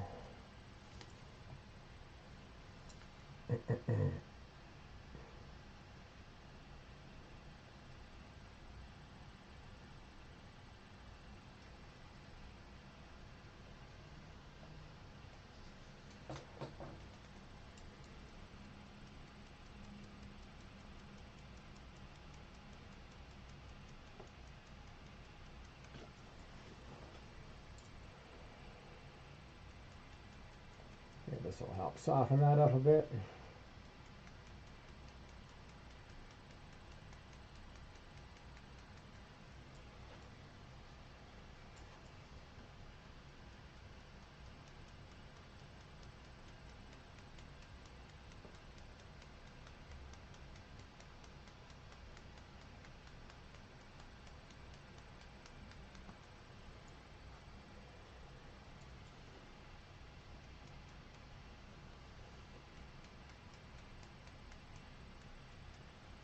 And I can tap that a little.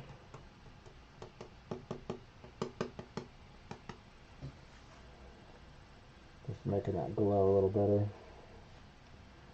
Definition, no. It's supposed to be a cloud, so I like that it's a little undefined.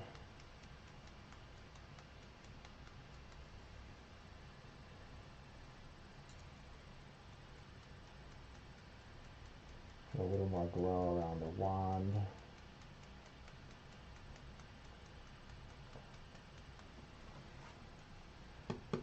I don't want it to look too like fairy magical,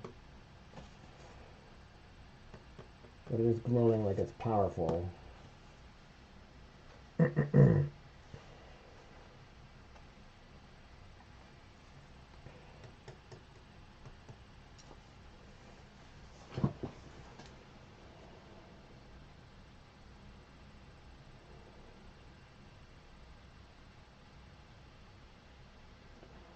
Yeah, I heard the live Cursed Child play is a 2-night play. There's 2 separate plays that you have to go see, which is pretty awesome.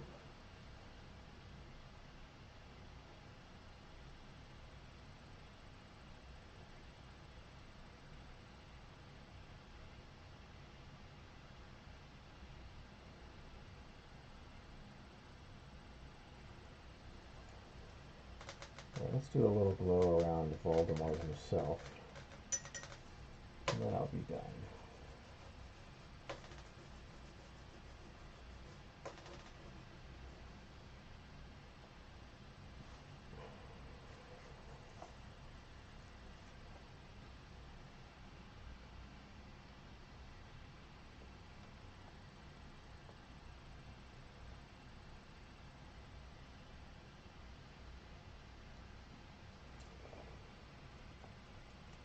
A little lighter.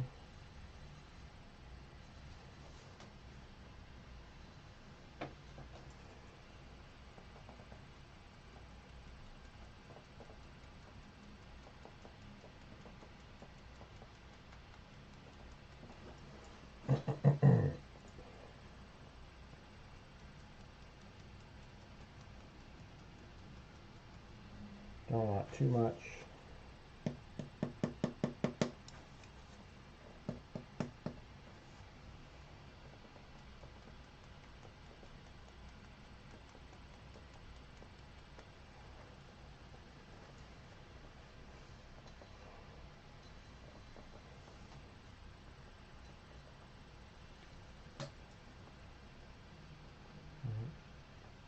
That's too much.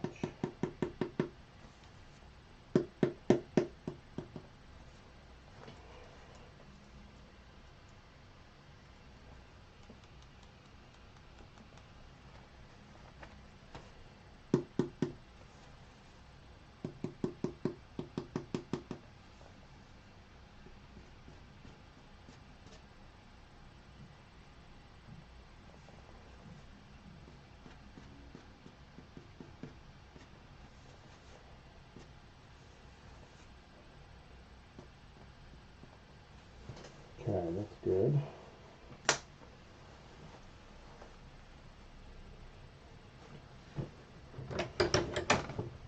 Now let's do something fun down here. I'll take a little bit of medium. Actually, see if I can eat through some of that paint.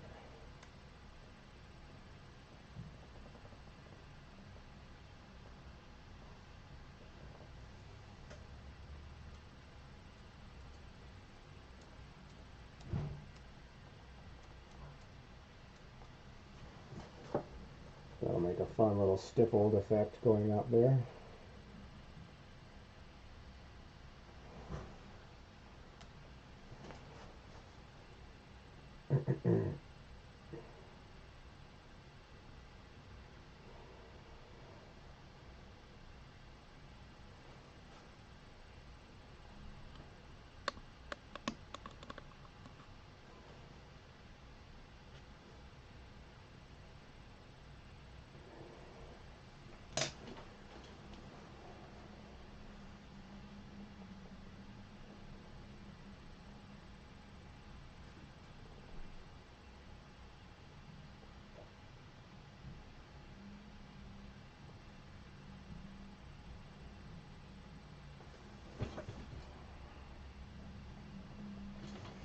having nearly the effect that I wanted. Let's try it again.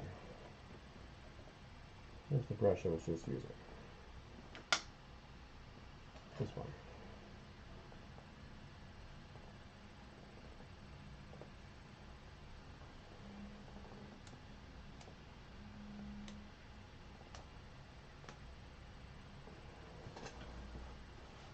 Just want it to be subtle. But I want something to happen. Here we go.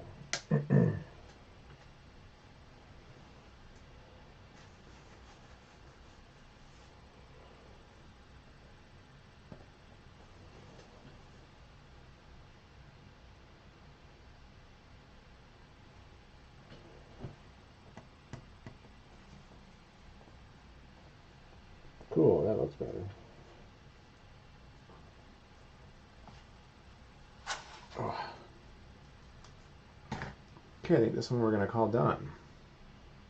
Let it dry, and I'll add my signature somewhere. And actually, I was going to add a quote to it. I might do the quote digitally first to see how I like it. Like I did with the Dumbledore piece, I ended up adding a quote to it. I think I might do that for all these